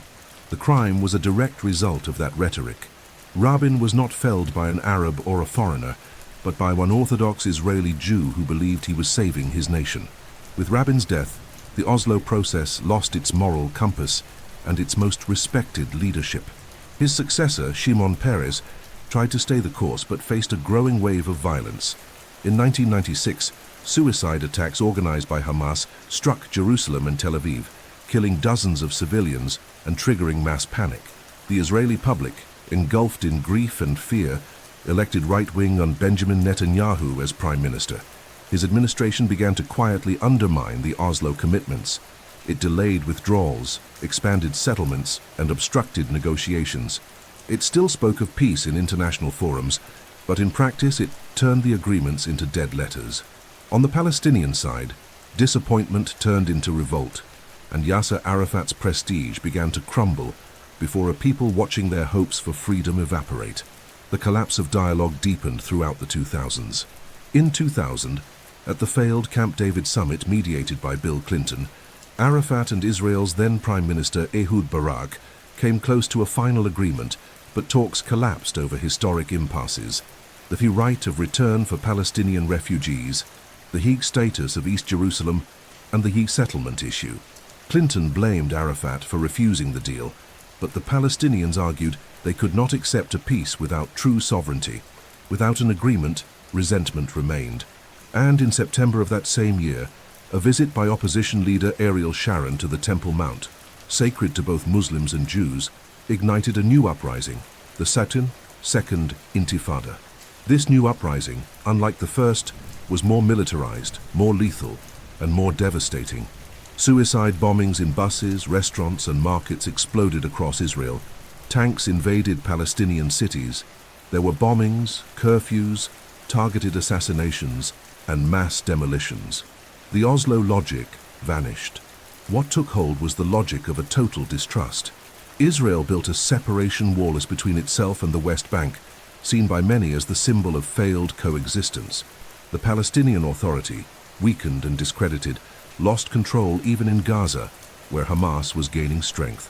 In 2006, the group won the Palestinian parliamentary elections, and in 2007, it took full control of the Gaza Strip after violent clashes with Fatah. Rabin's assassination, therefore, was not just the end of a leadership. It marked the end of an era. 2. It represented the symbolic collapse of the last solid bridge between the two sides. Without him, the peace process became a game of formal gestures, sterile meetings, and cynical diplomacy. Hope was replaced by a policy of conflict management, not resolution. For many Palestinians, Oslo became synonymous with legitimized occupation. For many Israelis, it became a memory of a time when peace still seemed possible. The future, which once appeared within reach in the 1990s, darkened. The silence that followed the gunshot in Tel Aviv still echoes today. It spreads across the hills of the West Bank, the alleys of Gaza, the streets of Jerusalem. It is the silence of the absence of leaders with the courage to break the cycle.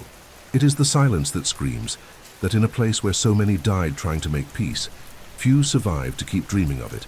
By the end of the year 2000, what remained of the Oslo Accords was little more than diplomatic rubble.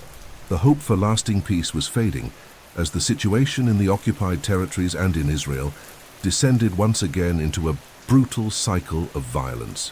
The Second Intifada, also known as the Al-Aqsa Intifada, erupted like an emotional and political earthquake, shaking the very foundations of any attempt at reconciliation between Israelis and Palestinians. Unlike the First Intifada, marked by civil resistance, stones, and popular demonstrations, this second uprising was defined by the intense militarizations of both sides, the systematic use of terror, and the radicalization of daily life. It was a period in which death became routine, trust an illusion, and coexistence an invisible battlefield. The spark for the uprising was the visit of Ariel Sharon, then the Israeli opposition leader, to the Temple Mount, or Haram al-Sharif, as Muslims know it, in September 2000. The act, widely interpreted as a provocation, reopened deep wounds in Palestinian memory. The area, sacred to both Muslims and Jews, is one of the symbolic epicenters of the conflict. Sharon's presence, escorted by hundreds of Israeli police officers, was seen by Palestinians as a deliberate attempt to assert Israeli sovereignty over East Jerusalem, defying all previous negotiations. The next day, protests broke out, and within days, the revolt spread like wildfire, transforming into a bloody armed insurrection. From that point forward, the violence escalated to unprecedented levels.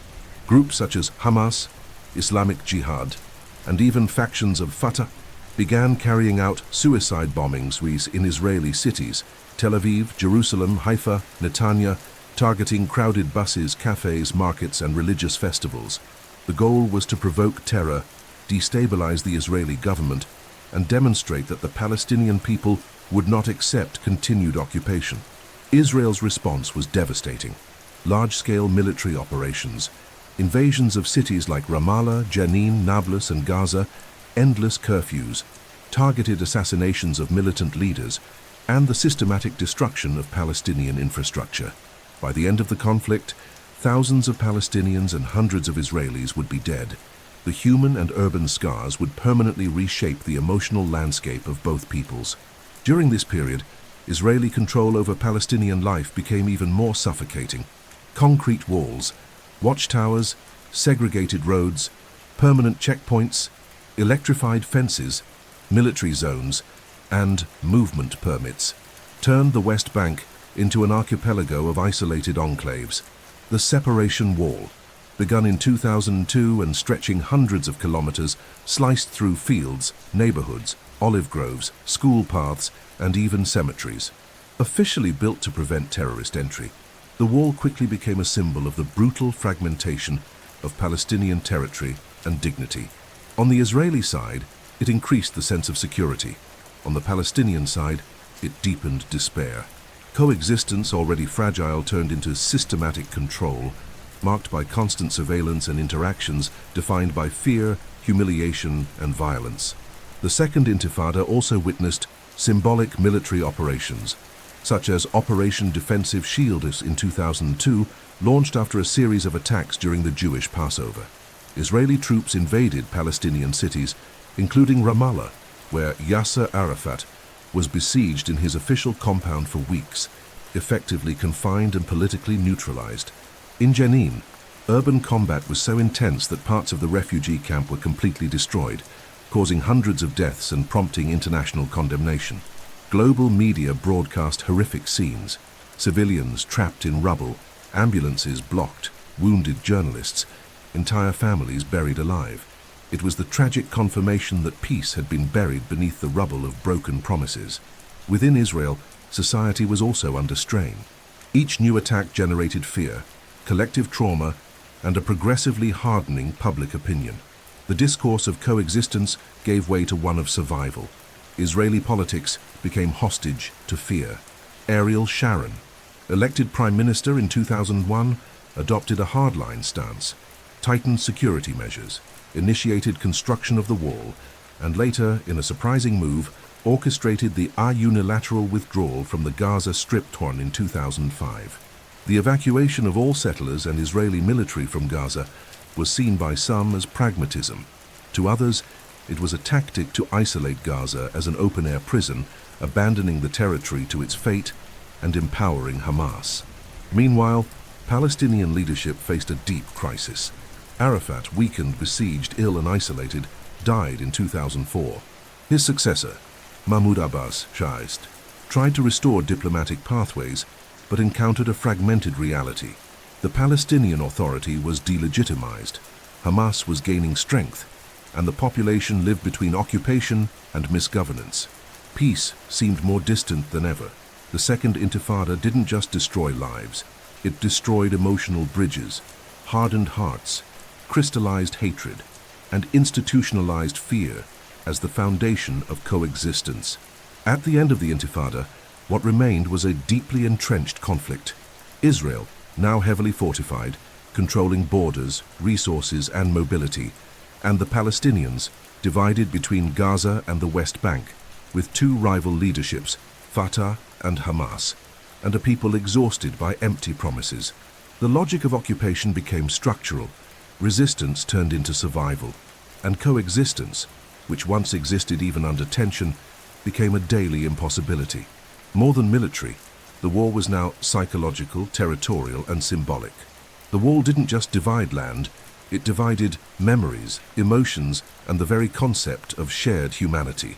If the conflict between Israelis and Palestinians had always been marked by territorial, military, and diplomatic asymmetries, starting in the 2000s it also became crossed by an internal war among the Palestinians themselves. The collapse of the Second Intifada not only left behind a trail of destruction, but also exposed deep fractures between two worldviews competing for legitimacy to represent the Palestinian people. On one side, the secular Fatah Party, political heir of Yasser Arafat, and main force of the Palestinian National Authority.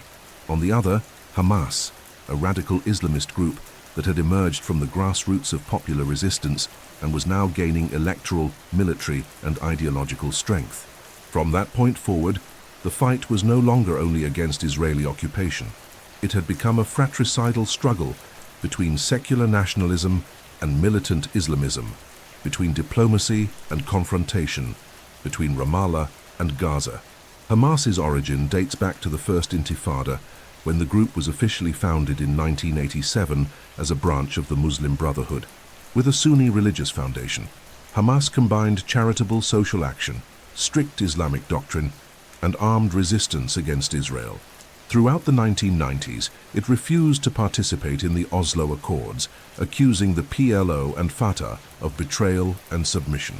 While the Palestinian Authority attempted to build a fragile and limited state structure with international support, Hamas invested in schools, clinics, humanitarian aid, and attacks on both civilian and military Israeli targets. Its popularity grew not only due to its uncompromising discourse, but also because it provided concrete social services in places where the central government failed. That popularity was confirmed at the polls. In 2006, Hamas participated in the Palestinian legislative elections and won a landslide victory, defeating Fatah in several regions, including traditional areas of the West Bank. The result was a political earthquake. The West, especially the United States and the European Union, refused to recognize a government led by an organization considered terrorist. Israel imposed harsh economic sanctions, and international financial transfers to the Palestinian Authority were suspended. Fatah, in turn, did not accept defeat gracefully. Behind the scenes, political maneuvers, diplomatic pressure, and military tensions quickly escalated. The Palestinian political system plunged into a state of institutional paralysis, where two powers disputed control over an already deeply corroded structure. In 2007, the tension exploded into open armed conflict. Within days, Hamas expelled Fatah forces from the Gaza Strip, taking full control of the territory. The West Bank remained under the control of the Palestinian Authority, headquartered in Ramallah. Since then, the geographical division also became political, military, and ideological. Gaza turned into an enclave governed with an iron fist by Hamas, surrounded by Israel and Egypt, and often subjected to blockades, bombings, and blackouts. The West Bank, in contrast, became a patchwork quilt administered by Fatah, but deeply fragmented by Israeli settlements, separation walls, and military zones. The Palestinians, who for decades had fought for a unified state, now found themselves divided into two territories, two leaderships, and two incompatible futures. This division had devastating effects on the Palestinian cause. Internally, it provoked mutual distrust, repression, censorship, and political persecution between factions. Hamas silenced dissenters, repressed protests, and implemented a strict social control policy in Gaza, including the imposition of more rigid religious norms. Fatah, meanwhile, began to govern with increasing authoritarianism in the West Bank, dependent on international aid and security coordination with Israel to maintain institutional survival. Both leaderships faced accusations of corruption, nepotism, and disconnection from the population. The Palestinian people, trapped between two rival governments, saw national unity crumble before their eyes. Externally, the division undermined every diplomatic effort.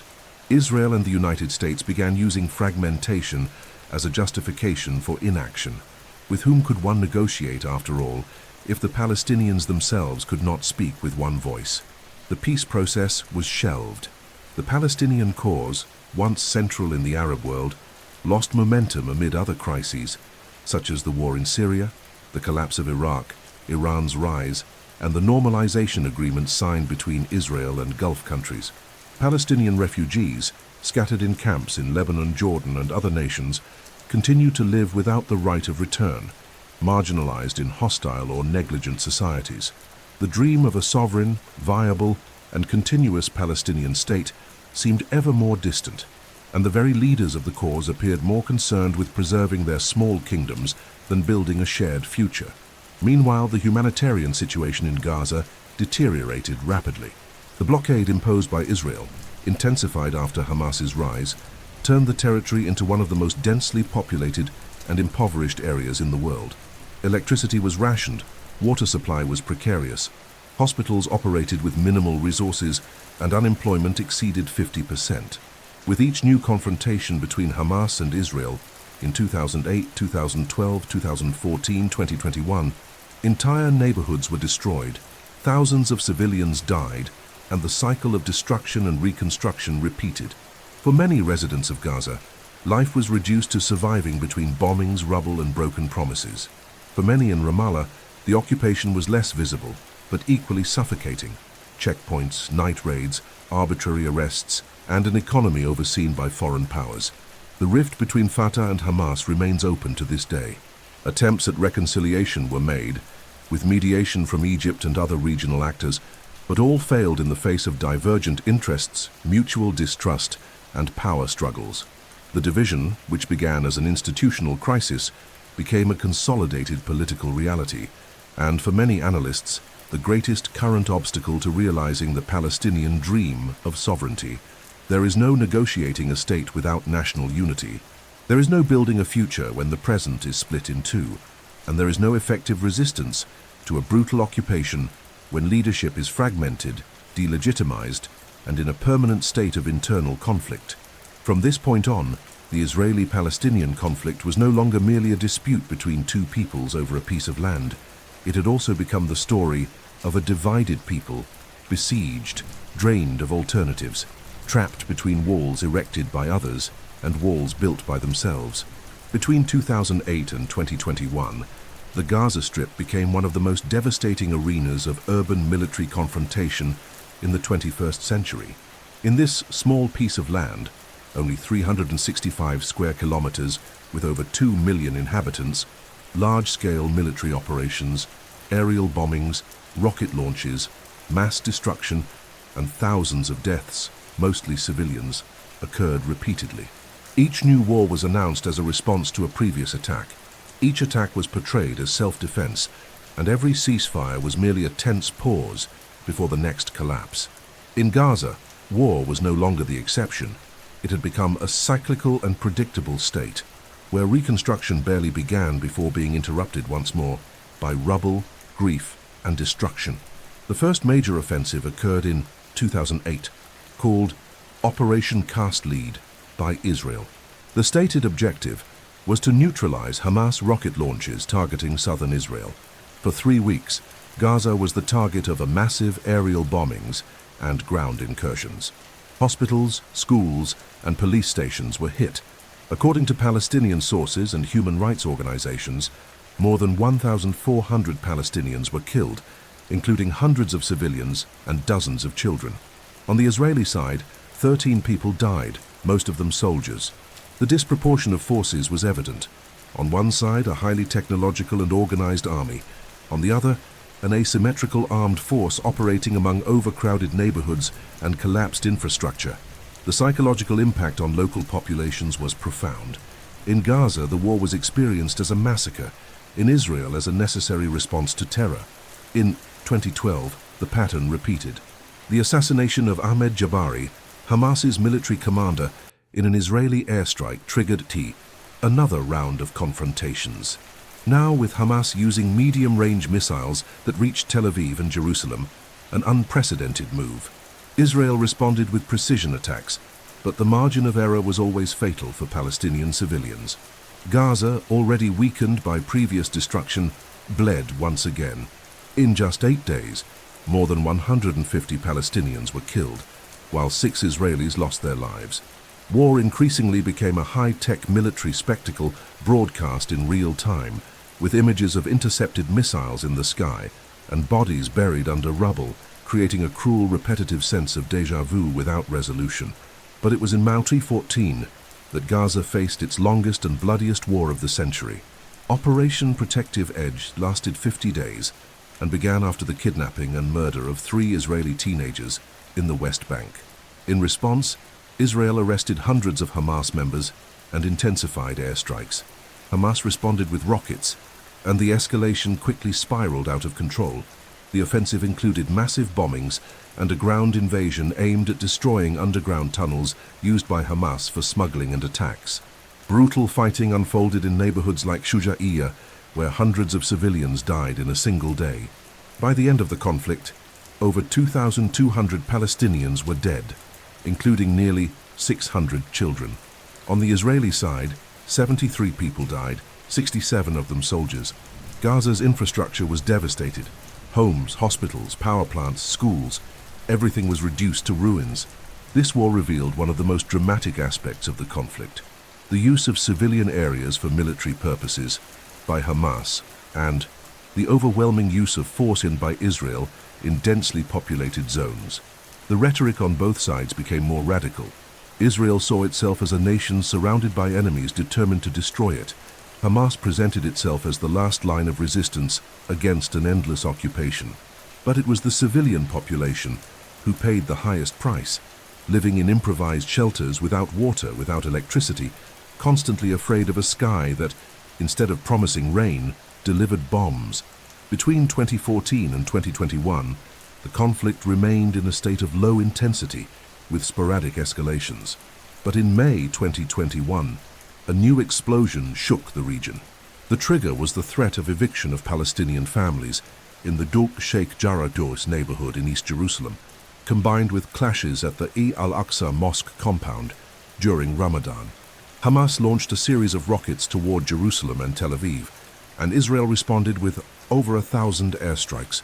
Residential buildings, press offices, and even commercial towers were destroyed. The death toll in Gaza surpassed 2,000, including dozens of women and children. In Israel, 13 people were killed by rocket fire and internal riots.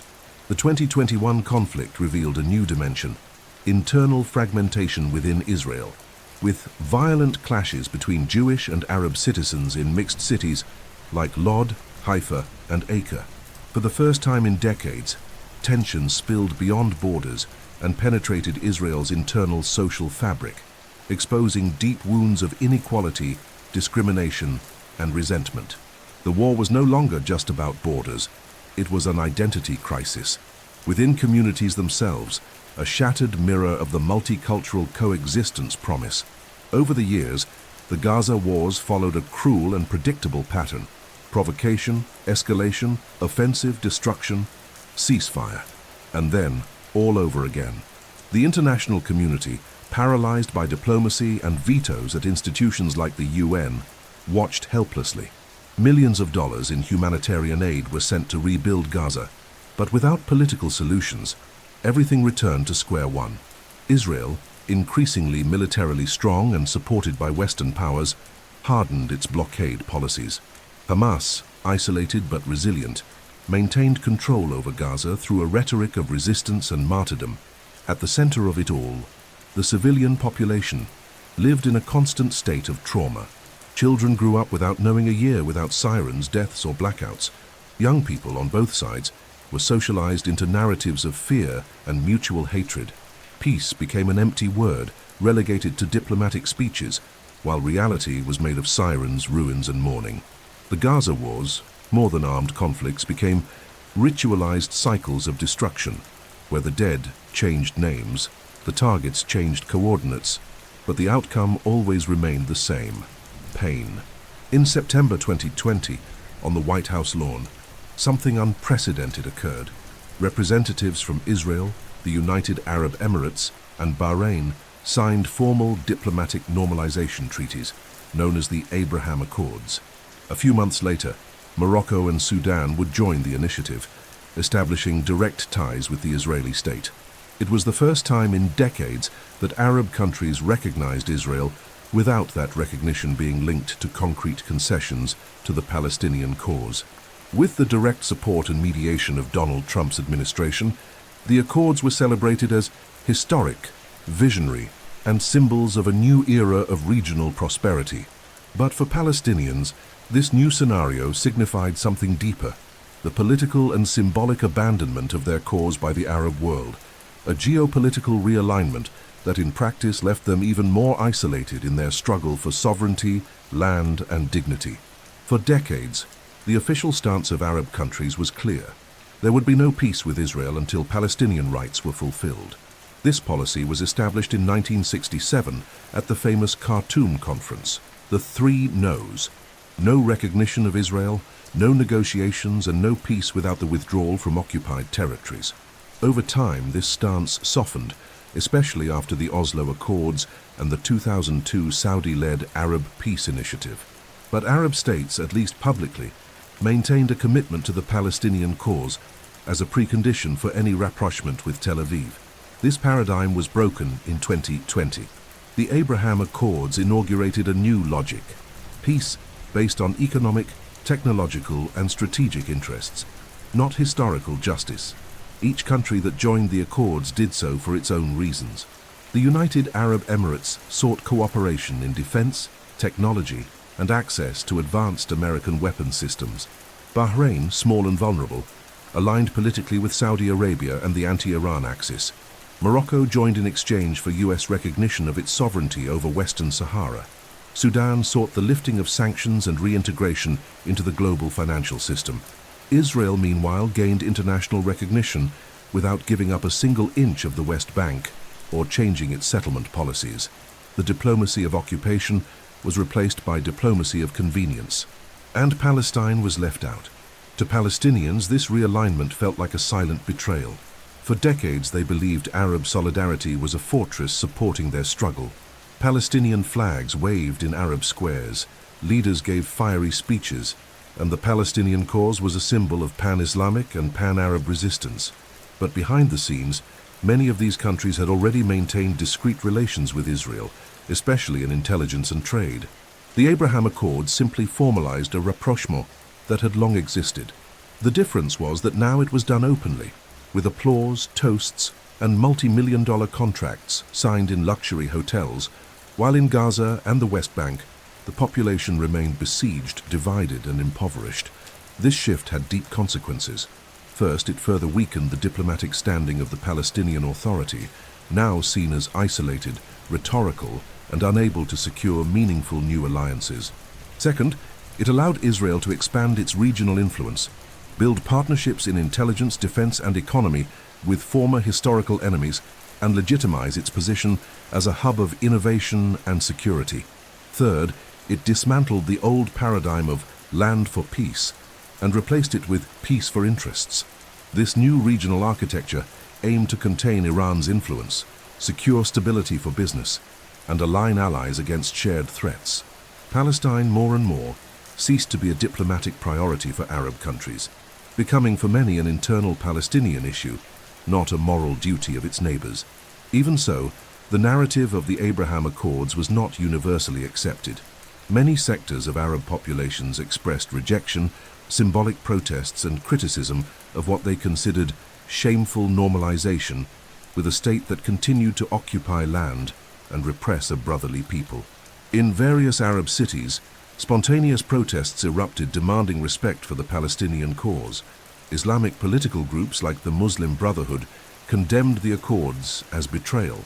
Hamas and other armed factions also seized the opportunity to reinforce their narrative. While Fatah pursued diplomacy and was betrayed, armed resistance remained once again the only viable path to preserving Palestinian dignity. In practice, however, the economic and political weight of the new alliances prevailed.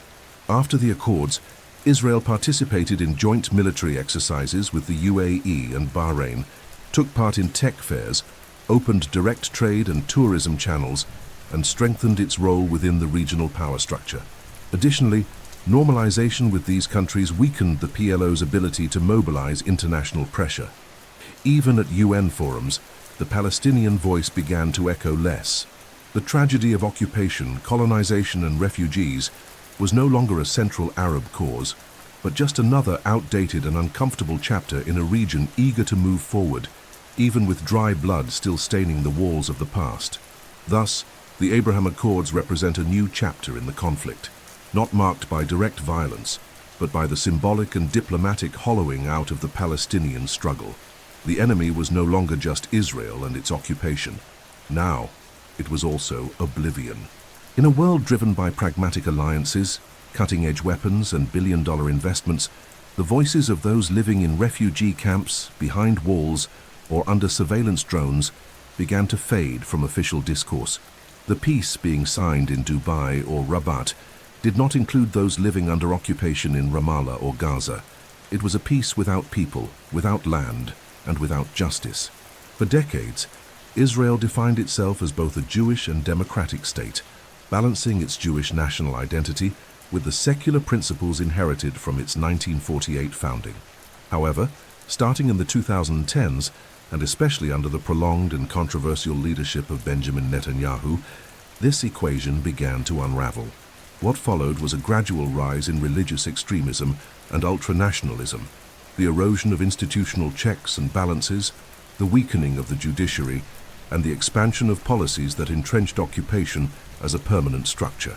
A state born from the pain of the Holocaust was now being accused of reproducing a legally segregated regime, according to organizations like Human Rights Watch and B'Tselem.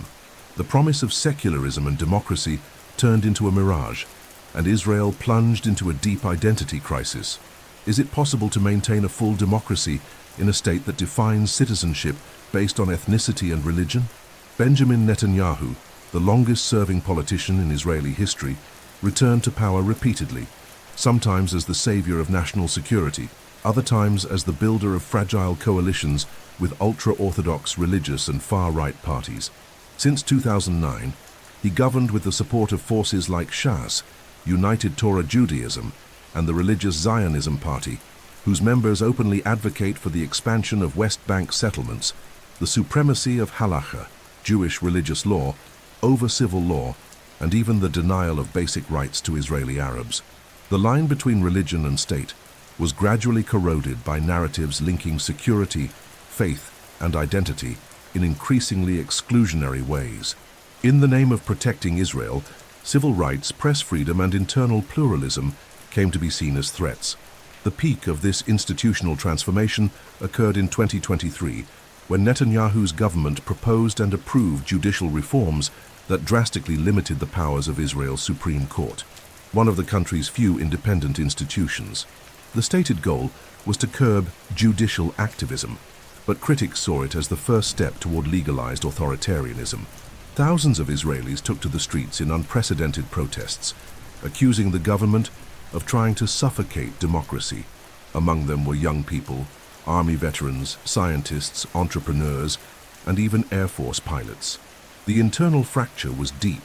Israel's civic fabric, once unified by compulsory military service and the trauma of survival, was now torn by ideological, religious, and ethnic disputes.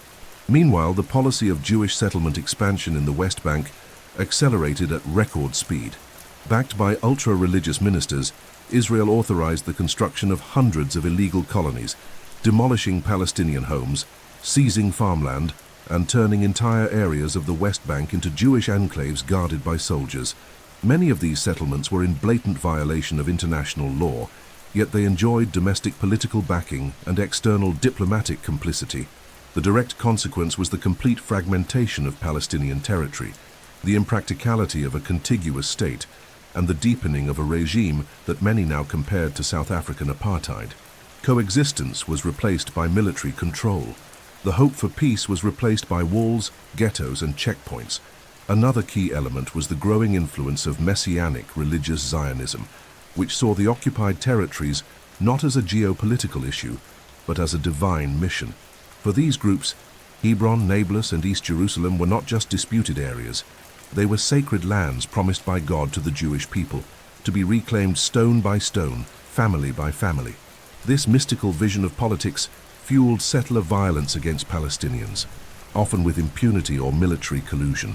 Homes were set on fire, olive trees uprooted, people assaulted and movement restricted. The occupation was no longer just a tool of security, but an ideological and theological project, supported by lawmakers, rabbis, and international donors. Inside Israel, tension also rose between secular and religious Jews, between Arab citizens and right-wing parties, and even within the security establishment itself. The definition of the country as the nation-state of the Jewish people, passed in 2018, institutionalized inequality. Arabic was removed as an official language. The right to self-determination was reserved exclusively for Jews, and settlement expansion became a national value. Arab citizens, roughly 20% of Israel's population, were increasingly treated as second-class residents.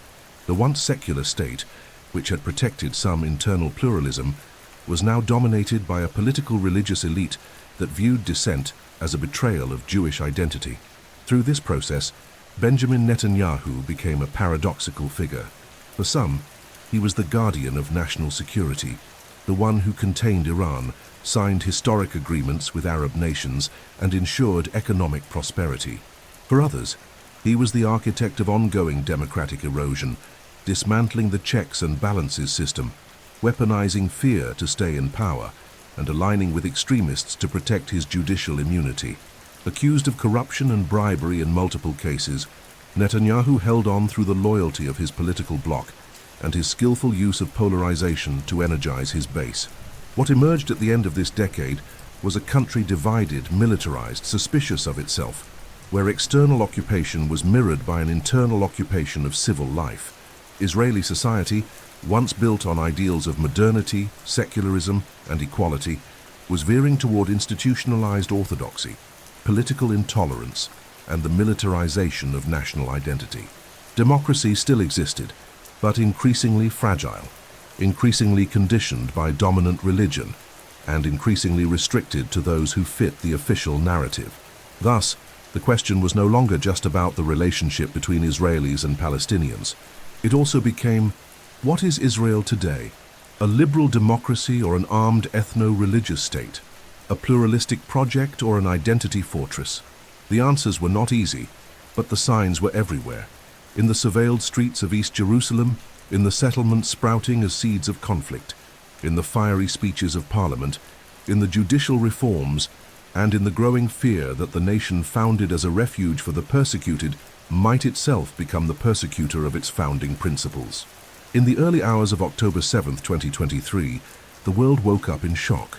In a coordinated and utterly unprecedented operation in both scale and complexity, the armed group Hamas launched a surprise offensive against Israel that shattered the logic of total Israeli security control and marked a rupture point in the history of the conflict.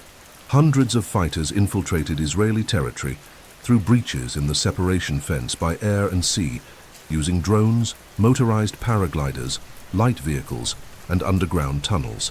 The attack took place on the final day of the Jewish festival of Sukkot, catching Israel's Defense Forces, IDF, considered among the most prepared in the world, completely off guard.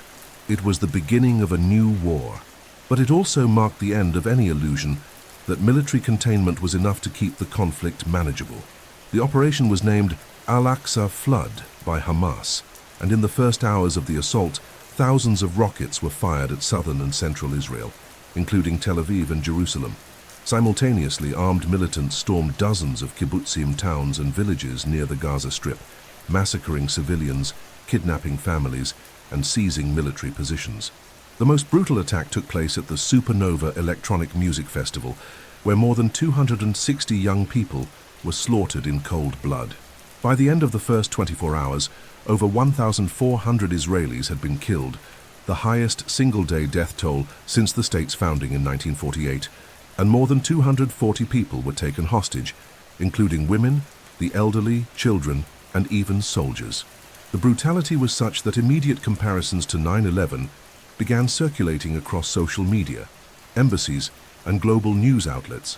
Israel's response was immediate and relentless. Prime Minister Benjamin Netanyahu declared the country was at war and vowed to wipe Hamas off the face of the earth. Within hours, large-scale bombings targeted the entire Gaza Strip, including densely populated areas, hospitals, mosques, universities, and shelters. A total blockade was imposed. No fuel, water, or food would enter Gaza, while the armed forces prepared for an unprecedented ground invasion in scale and duration. Once again, the world watched a spiral of destruction in which neither side seemed to recognize humanitarian limits or restraints, but this time, the level of devastation in Gaza reached apocalyptic proportions. Within weeks, more than 30,000 Palestinians were killed, according to local sources and humanitarian agencies, among them thousands of children. Entire cities were leveled. The health system completely collapsed. Hospitals operated without anesthesia, without electricity, performing surgeries by the light of cell phones. The UN classified Gaza as the most dangerous place in the world for a child. The humanitarian crisis worsened by the day. Tens of thousands of families were forced to flee repeatedly, always to areas that would later be bombed. The so-called safe zones became deadly traps. The suffering was not collateral, it was central. At the same time, the war of narratives escalated like never before. While Israel circulated footage of Hamas attacks, kidnappings, and the October 7th victims as justification for its total offensive, social media and international outlets broadcast images of destroyed hospitals, children under rubble, and long rows of bodies wrapped in white shrouds. Global polarization deepened. On one side, countries like the United States, United Kingdom, and Germany firmly backed Israel and its war on terror. On the other, global calls for an immediate ceasefire surged, with massive protests in capitals around the world, denouncing what they called a Palestinian genocide. Internally, Israel experienced a state of shock and trauma.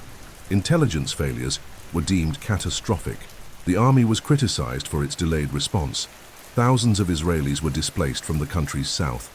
National cohesion was shaken, but also reignited by a renewed sense of collective survival. In Gaza, life became a succession of tunnels, improvised shelters, silence, and mourning. Hamas, in turn, sought to maintain political and symbolic control, portraying the war as legitimate resistance and a historic turning point against the 17-year-long siege on the enclave. But it paid for this narrative with the blood of its own population, trapped between Israeli fire and the suicidal logic of endless retaliation. The war also had regional consequences: clashes between Israel and Hezbollah in Lebanon, sporadic attacks in Yemen, Syria, and Iraq against American bases, escalating tensions between Iran and the United States, and a brutal deterioration of relations between Israel and the Arab world.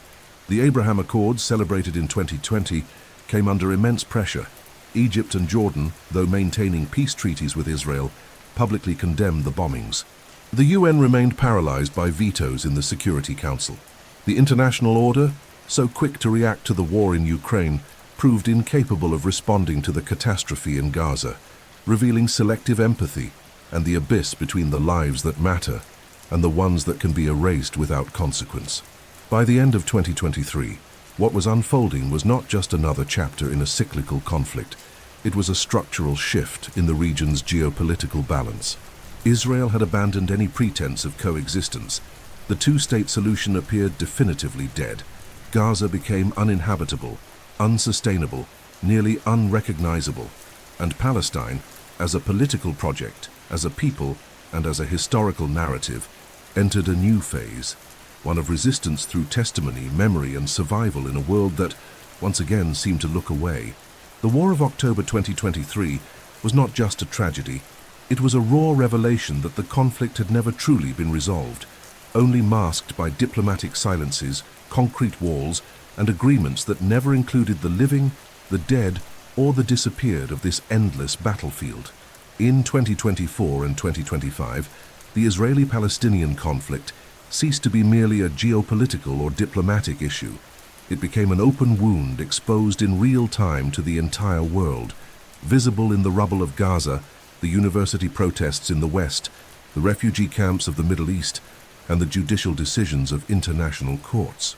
Contrary to the belief that the October 2023 war would mark a final chapter, what followed was the radicalization of all fronts, the intensification of sieges and collective punishment, and, most importantly, the emergence of a new generation, more connected, more outraged, and less willing to accept the normalcy of occupation. Gaza, the West Bank, and even Arab citizens of Israel became simultaneous symbols of resistance, suffering, and systemic exclusion. Gaza, in particular, became the epicenter of absolute humanitarian collapse, with 70% of its infrastructure destroyed, entire neighborhoods erased from the map, schools turned into improvised cemeteries, and hospitals operating without supplies. The territory was described by international agencies as a slow-motion death zone. The population, already traumatized by successive wars, began living with extreme scarcity. Potable water was rationed, electricity was nearly non-existent, and food depended on rare humanitarian convoys that were often blocked or bombed. Children who once studied now lived in ruins. Youth who once dreamed of university now carried bodies. In 2025, Gaza was no longer just an occupied territory. It was a laboratory of collective punishment in full view of a paralyzed world. In the West Bank, the situation also deteriorated dramatically. The Israeli government, dominated by coalitions with ultra-religious and nationalist parties, accelerated the settlement policy. Armed settlers invaded Palestinian villages, destroyed crops, and intimidated families, often under the indifferent or complicit gaze of the military. Checkpoints multiplied, severely restricting movement between Palestinian cities. Detention without formal charges became a daily practice. The West Bank's youth, deprived of freedom, employment, and civil rights, became increasingly radicalized. Spontaneous resistance groups emerged in Jenin, Nablus, Hebron, often beyond the control of either Hamas or Fatah, fueling a new cycle of clashes, repression operations, and extrajudicial killings. The world changed too. The 2023 war had a profound impact on international public opinion. Universities in the United States, Canada, the United Kingdom, and Latin America became epicenters of massive protests demanding an end to the occupation and boycotts of companies involved in the conflict. The Palestinian flag became a symbol of resistance for anti-racist, anti-colonial, and even environmental movements. Yet this awakening sparked a fierce backlash. Western governments, pressured by lobbying and strategic interests, began criminalizing pro-Palestine demonstrations, labeling criticism of Israeli policies as anti-Semitism. Students were arrested, professors fired, NGOs stifled by funding cuts. The space for public debate became poisoned by toxic polarization, where pain itself became a weapon in cultural warfare. Meanwhile, the International Court of Justice in The Hague launched formal investigations into war crimes committed in Gaza and the West Bank. For the first time, Israeli leaders, including the Prime Minister, faced potential international arrest warrants, something once unthinkable. Israel and its allies responded with outrage, accusing the court of bias and politicization.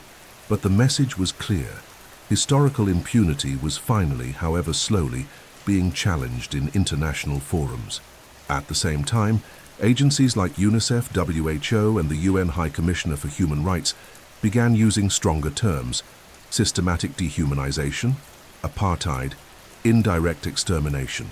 Gaza, more than ever, became a dark mirror of global civilization. Meanwhile, Palestinian refugees scattered across Lebanon, Jordan, Syria, and other countries remained forgotten. In 2024, the majority of living Palestinians had been born in exile, had never seen their ancestral land, and survived on the margins of societies that treated them as unwanted burdens. The promises of return, made over 75 years ago, had become whispered laments passed down through generations. And yet, Palestinian identity remained alive. In the old keys kept as relics, in maps drawn on refugee camp walls, in stories told by grandparents to grandchildren who knew their name, their flag, and their grief did not fit within the borders of any state. Internally, Israel faced an existential dilemma. Religious radicalization advanced. Youth was split between soldiers and deserters, and the tension between maintaining democracy and preserving Jewish identity became unsustainable. The country, increasingly isolated in multilateral forums, saw its strongest allies among authoritarian regimes, and its internal fractures deepen between secular and ultra-Orthodox factions. Many analysts, including within Israel, warned A state that occupies millions without granting them rights can never be fully democratic. Democracy, they said, does not survive behind walls, restrictions, and surveillance cameras. And peace, definitively, cannot be built upon rubble. Thus, as we entered 2025, the Israeli-Palestinian conflict was no longer merely about land.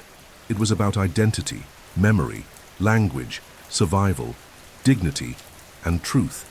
A new generation of Palestinians was growing up with no state, no passport, no electricity, and no water, but with cell phones in hand, filming, documenting, and telling their stories.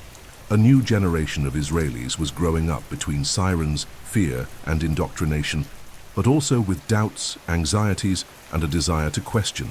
The battlefield was now also digital, symbolic, and moral. And the question echoing through the ruins, the UN halls and the world's universities was just one. How many more generations must die before humanity understands that peace is not the absence of war, but the presence of justice? To speak of peace in the Israeli-Palestinian conflict, after more than 75 years of expulsions, wars, occupations, radicalism, and diplomatic failures, may sound like utopia, naivete, or denial of reality. But it is precisely in the face of collapse, when there are no more structures to protect, nor comforting narratives to uphold, that scenarios of hope must be seen with more courage, clarity, and historical realism. The future of the Middle East is not written. It can still be shaped, transformed, and guided. But for that to happen, the deep causes of the conflict must be named. The logic of mutual dehumanization must be broken, and a simple and difficult truth must be accepted. There can be no lasting security for one people built on the permanent insecurity of another. The first challenge is the most obvious and also the most complex: how to guarantee the self-determination of the Palestinian people. The proposal for the creation of two states, Israel and Palestine, coexisting side by side with secure and mutually recognized borders, was approved by the UN as early as 1947, but it was never realized. Today, after decades of settlement expansion, geographic division between Gaza and the West Bank, erosion of Palestinian leadership, and radicalization of the Israeli government, many consider this solution unfeasible. Palestine now resembles more a patchwork quilt under military siege than a viable and sovereign territory. Even so, it remains the most internationally recognized legal and symbolic foundation, and any just solution must start from recognizing the Palestinian right to exist as a people, with a state, land, and dignity. Others suggest the alternative of a single binational state, with equal rights for all: Israelis and Palestinians, Jews, Muslims, Christians, and atheists. Their proposal that, although utopian for many, is gaining traction among progressive sectors of both societies, especially among young people unwilling to live forever behind walls, flags, and hatred. But this solution faces profound obstacles: Israeli resistance to losing the Jewish character of the state, the fear of becoming a minority, and the existential traumas of a people who still carry the scars of the Holocaust. At the same time, Palestinians reject being integrated as second-class citizens into a system that has historically denied them. Creating a truly democratic single state would require completely rewriting Israel's constitutional pact, something that today remains far from political reality. There are also intermediate scenarios: confederations, gradual autonomy, federal arrangements with Jordan or Egypt, or regional agreements mediated by global powers. But all these models run into the same central issue. Without real political will from the involved leaderships, any proposal becomes nothing more than paper signed with diplomatic ink over fresh blood on the ground. The challenge of peace is not technical, it is ethical. It is not the lack of solutions, it is the lack of courage to face them. It is easier to maintain the conflict and its narratives of hatred than to dismantle structures of privilege, occupation, and revenge. In truth, peace does not interest those who profit from fear. On the other hand, there are signs, timid, fragile, but real, of change. In 2024 and 2025, civic movements of young Israelis and Palestinians began to connect through projects of listening, memory, and demilitarization. Digital platforms, artistic collectives, educational initiatives, and interfaith spaces have promoted encounters between mothers who lost children, students who refuse military service, artists who reject censorship, and Palestinians who document life under occupation not only with pain but with poetry. These networks lack institutional political power but hold symbolic strength, and in many cases represent the only bridge possible between shattered worlds. Internationally, a shift in axis is also underway. If in the past the diplomacy of the conflict was monopolized by great powers and geopolitical blocs, it is now being pressured by transnational popular movements, digital activism, and the weight of real-time images. Civil society organizations, universities, refugee collectives, and independent jurists are building a new kind of pressure, more horizontal, more moral, and harder to silence. And although governments still hesitate, the hegemonic narrative that Israel has an absolute right to self-defense is increasingly being questioned in light of the collective devastation and Palestinian civilian suffering. The reconstruction of Gaza, for instance, will be a global moral test. It is not just about rebuilding buildings, hospitals, and roads, but about restoring the broken humanity of a people treated as invisible for generations. Humanitarian aid, as urgent as it is, cannot replace the right to justice, to land, to a name, and to a future. Likewise, Israel's right to security can no longer be used as justification for the perpetuation of occupation, blockade, and ethnic supremacy. Security in this new century will only be possible with equality, mutual respect, and the recognition of the other's pain as legitimate. The future of the region will also depend on how Israelis themselves confront the monster they have created within: religious extremism, institutional authoritarianism, and occupation as a mode of existence. Israeli democracy is at risk not only because of external enemies, but due to its internal contradictions. Apartheid is not sustainable in the long term. The militarization of childhood, the logic of perpetual war, and the silencing of dissent corrode any civilizational pact. Likewise, Palestinians will also need to find new paths of resistance that do not replicate the logic of violence and martyrdom, and that enable the construction of a legitimate, representative leadership not hijacked by armed groups. Thus, the borders of hope are not on maps, they are in consciousness. They do not depend solely on political agreements, but on an ethical revolution that recognizes the humanity of the other as an extension of one's own existence. Until that happens, deaths, wars, rockets, and ruins will persist. But if there is courage on both sides to look back with regret and forward with commitment, perhaps it is still possible to dream of a future where Israelis and Palestinians share not only the land, but the right to exist without fear, without occupation, and without eternal mourning. In the conflict between Israel and Palestine, bullets are not the only weapons. Words, images, and framing are equally lethal. From the first radio broadcasts in the post-war era to real-time coverage on 21st century social media, the media has played a central role in constructing and deconstructing the narratives that sustain this endless war.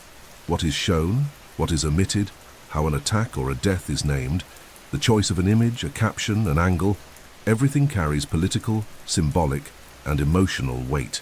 It is not just about informing, but about shaping the world's perception of who is a victim, who is a terrorist, who defends, who occupies, who resists, and who destroys. Historically, the conflict's coverage has been marked by an almost automatic alignment with the Western Israeli perspective, especially within major news networks in Europe and the United States. Terms like Palestinian terrorism, Israeli self-defense, surgical strikes, or collateral damage became normalized expressions that, in practice, erase Palestinian civilian suffering and blur the deep asymmetry of the conflict.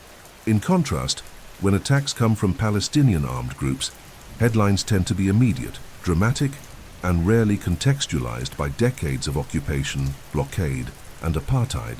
The term terrorist is used selectively. The word occupation is often avoided.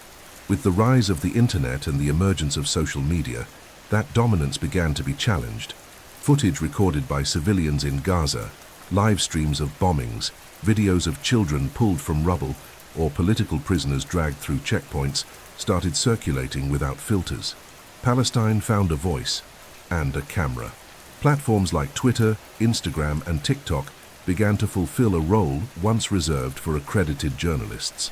But this opening was accompanied by a new kind of war, the algorithmic war and industrial-scale disinformation.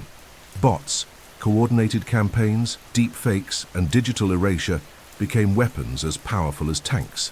Censorship also evolved. Palestinian posts containing real destruction and testimony are frequently removed for violating community guidelines, while disinformation from pro-occupation sources remains untouched. Digital silence is a new form of erasure. At the same time, Palestinian journalists face brutal risks. They are targets of attacks, censorship, persecution, and assassination. Reporters like Shireen Abu Akleh, shot in the head while wearing a press vest, have become symbols of the systemic effort to silence the truth. In the case of Palestine, the media is not a bystander. It is a protagonist of the conflict. During the events of 2023, this became even more evident. While mainstream global media gave space to Israeli spokespersons justifying the destruction of hospitals and entire neighborhoods, millions of people on social networks were questioning, investigating, denouncing, and reconstructing what was deliberately omitted. The clash between institutional narrative and the direct testimony of suffering created unprecedented tension. Alternative platforms emerged, coalitions of independent journalists, interactive maps of bombings, and 24-hour drone live streams from Gaza. The war was no longer just territorial. It became narrative, digital, and borderless. This battle over the control of memory and truth has lasting effects. The way the conflict is told today will determine how it is remembered tomorrow. The official story, taught in schools and repeated on newscasts, has always had the power to legitimize entire political projects. In this sense, the media doesn't just inform the present, it manufactures the past and anticipates the future. That is why control over the narrative is so fiercely contested. The right to tell one's own story is a right to exist. And when that right is denied, resistance emerges in words, in video, in art, in poetry, or in the last post before the bombing. As long as there is occupation, there will be attempts to silence. But as long as there is testimony, there will be memory. And memory, when collective and documented, is indestructible. In this conflict, journalism is not neutral. It is the front line. No other country in the world receives as much military, financial, and diplomatic support from the United States as Israel. This alliance, built over decades, is one of the central mechanisms sustaining the prolongation of the Israeli-Palestinian conflict, not only through the transfer of weapons and resources, but especially through the political and symbolic shield that blocks more forceful international actions against Israel's policies of occupation, colonization, and apartheid. Understanding this link between Washington and Tel Aviv is crucial to understanding why Palestinian suffering endures and why so many UN resolutions have become dead letters under the weight of the US veto. US support for Israel is rooted in strategic, ideological, and cultural foundations. During the Cold War, Israel was seen as a reliable Western ally in a region plagued by instability, Arab nationalism, and Soviet influence. By providing military and technological aid, the US not only secured an outpost in the Middle East, but also fostered a powerful weapons industry and a testing ground for urban surveillance and tactical systems. The alliance was also bolstered by religious motivations.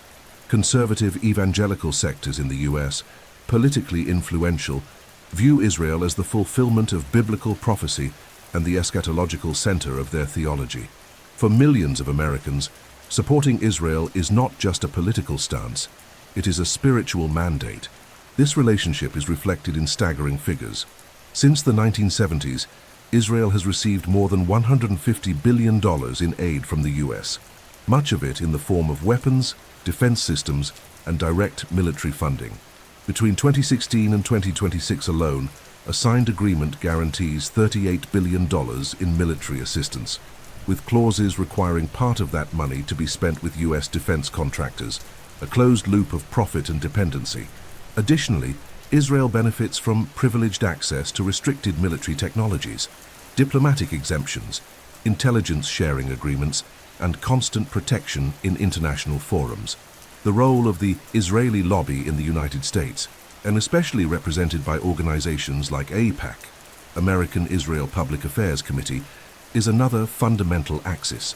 With enormous influence in Congress, Think tanks, universities, and media outlets, these groups work to ensure almost unconditional bipartisan support for Israel, to criminalize criticism of the occupation as anti-Semitism, and to block any effort that conditions aid on human rights. Lawmakers who challenge this status quo often face smear campaigns, funding cuts, and political isolation.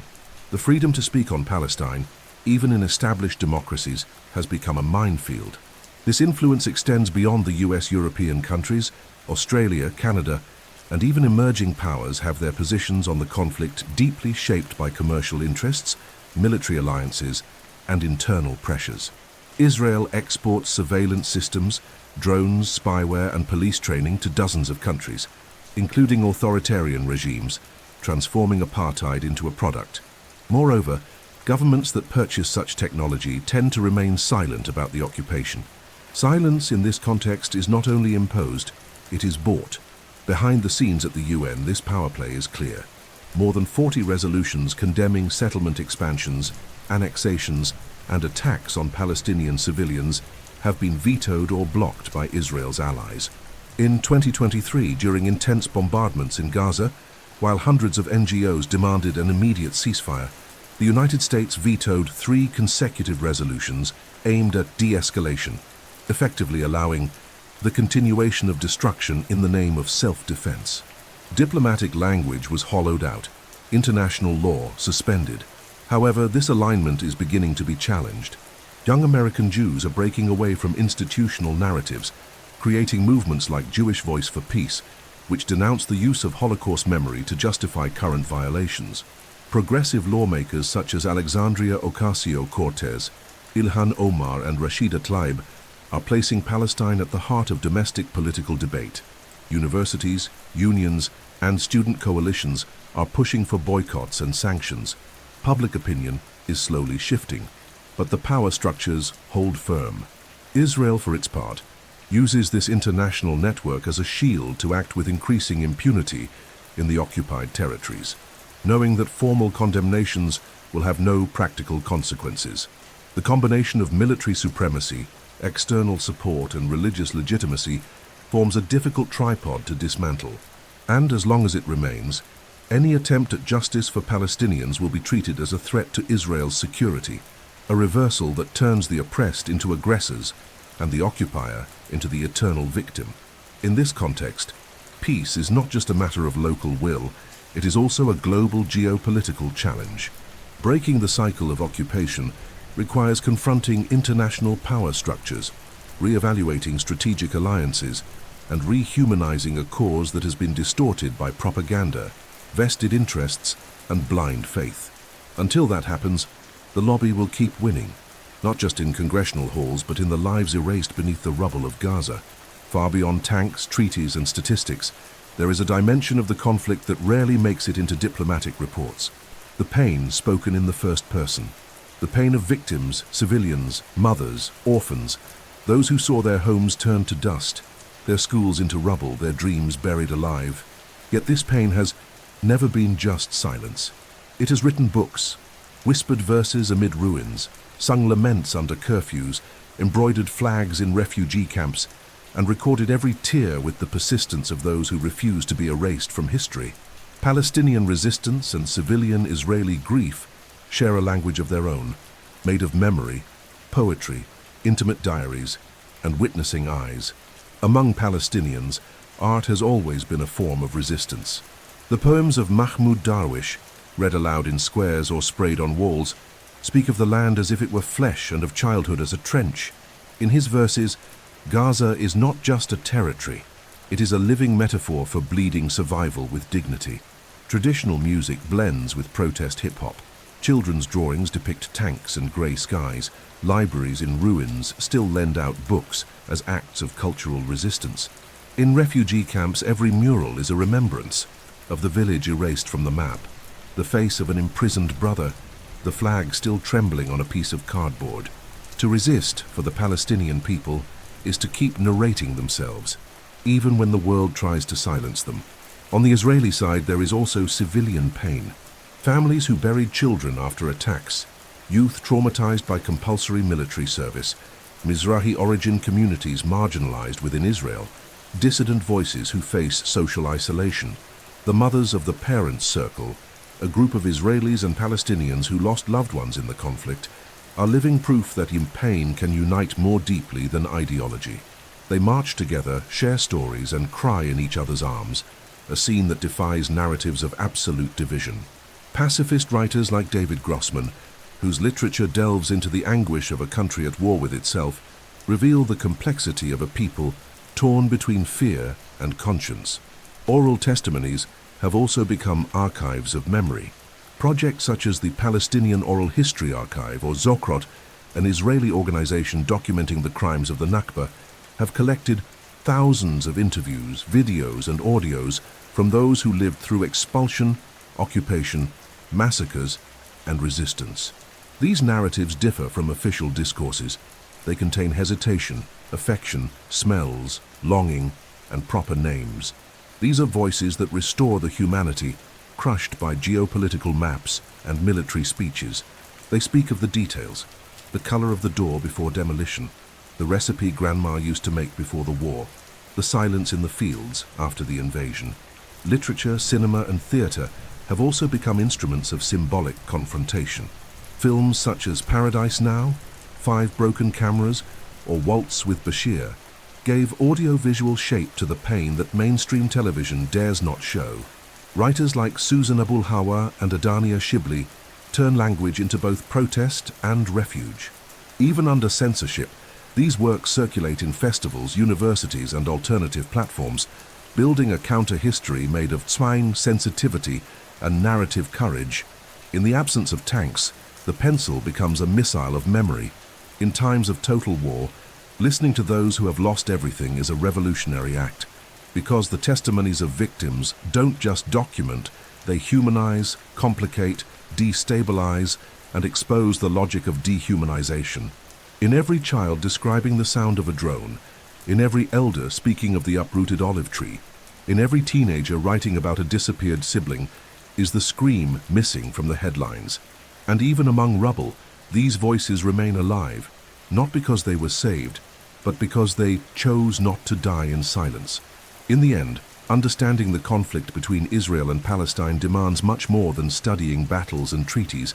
It requires listening. And listening not to respond, correct, or win a narrative battle, but to receive the truth of the other as legitimate. Because ultimately, it will be through the voices of the victims that history will be judged. Nowhere else in the world is the past so present as between Israel and Palestine. There is no childhood that escapes history, no neutral classroom, no schoolbook untouched by narratives shaped by war, exile, and grief. From a very early age, children on both sides are taught, directly or indirectly, to interpret the world through their own version of the conflict. Collective memory, religiosity, and formal education together form a triad that reproduces trauma and identity in dispute, making the cycle of resentment and resistance deeply rooted and hard to dismantle. The conflict is not merely territorial, it is hereditary. In Palestine, education faces nearly insurmountable obstacles: bombings of schools, interrupted curriculums, lack of resources, military presence within educational spaces, and constant censorship of academic content. Still, teaching has become an act of resistance. Teachers hide books in bags, students study amid rubble, universities improvise online classes under power blackouts. The Palestinian educational system seeks to preserve the history of the Nakba, the sense of belonging to the land, and national symbols erased by the occupation. But this comes with political consequences. Much of this content is accused of inciting hatred by Israeli authorities, leading to funding cuts and persecution. Teaching their own history has become a risk, but to stop teaching it would be to accept forced forgetting. On the Israeli side, the education system is also marked by narrative selectivity. Official instruction glorifies the founding of the state as a historic miracle, reinforces the idea of constant threat, and avoids sensitive topics such as the Nakba, the occupation, and inequality between Jewish and Arab citizens within Israel. Palestinian history is often absent from textbooks or reduced to stereotypes. Religious schools reinforce the idea of the promised land, often interpreted literally, strengthening the link between territory and divine right. In ultra-Orthodox areas, religiosity overrides science, and the conflict is interpreted as eschatological proof that the world has yet to reconcile with the chosen people. Thus, faith and history intertwine in shaping national identity, leaving little room for empathy with the other. The intergenerational transmission of pain is even more visible in family memories. Palestinian children grow up hearing the names of the destroyed villages where their grandparents were born. They keep the keys to demolished homes as relics. They see old photos, hear stories of escapes, broken borders, and nighttime disappearances. For them, the map of Palestine is not just a geography lesson. It is a jigsaw puzzle of belonging that the world refuses to recognize. Among Israelis, the Holocaust is a pillar of memory from kindergarten onward. Annual remembrance ceremonies, visits to Auschwitz, films and museums support a pedagogy of trauma that reinforces the need for permanent self-defense. Fear is taught as a form of vigilance. Religion, in turn, does not act merely as comfort. It structures opposing and absolute visions of the land. For religious Jews, the land of Israel is a divine promise and prophetic return. For Muslims, Al-Quds, Jerusalem, is a sacred point tied to the Prophet Muhammad's ascension. For Palestinian Christians, the land is the cradle of faith and a living witness of the incarnation. These spiritual visions are not just dogmas, they are political, identity-based, and geographical engines. And when faith is used as proof of land ownership, any concession becomes heresy. The conflict becomes theological. Peace, a threat to the divine plan.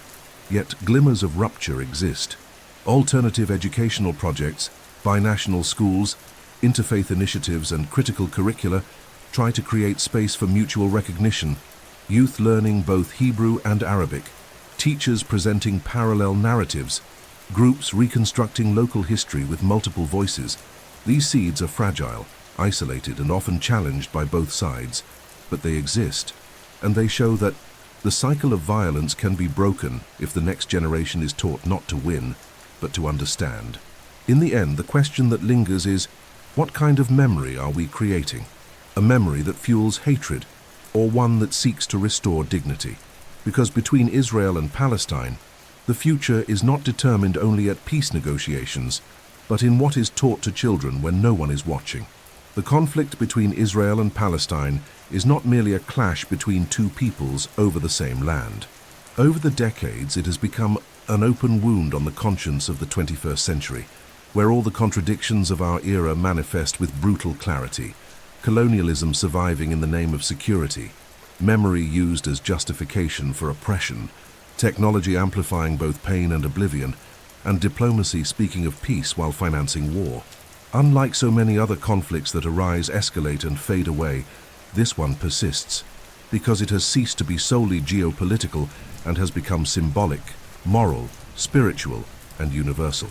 It forces us to ask who we are, what we tolerate, and how far our civilization is willing to go in the name of denying the other. On the Palestinian side, history is marked by expulsions, walls, bombings, checkpoints, erasures, shrinking maps, and postponed dreams. It is the narrative of a people born under foreign flags, raised under occupation, grown old without a state, and died waiting for justice.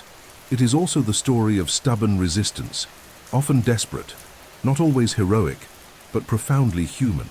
A story that, even under the rubble, carries poetry, music, culture, and a living memory that refuses to fade, even when the world seems deaf.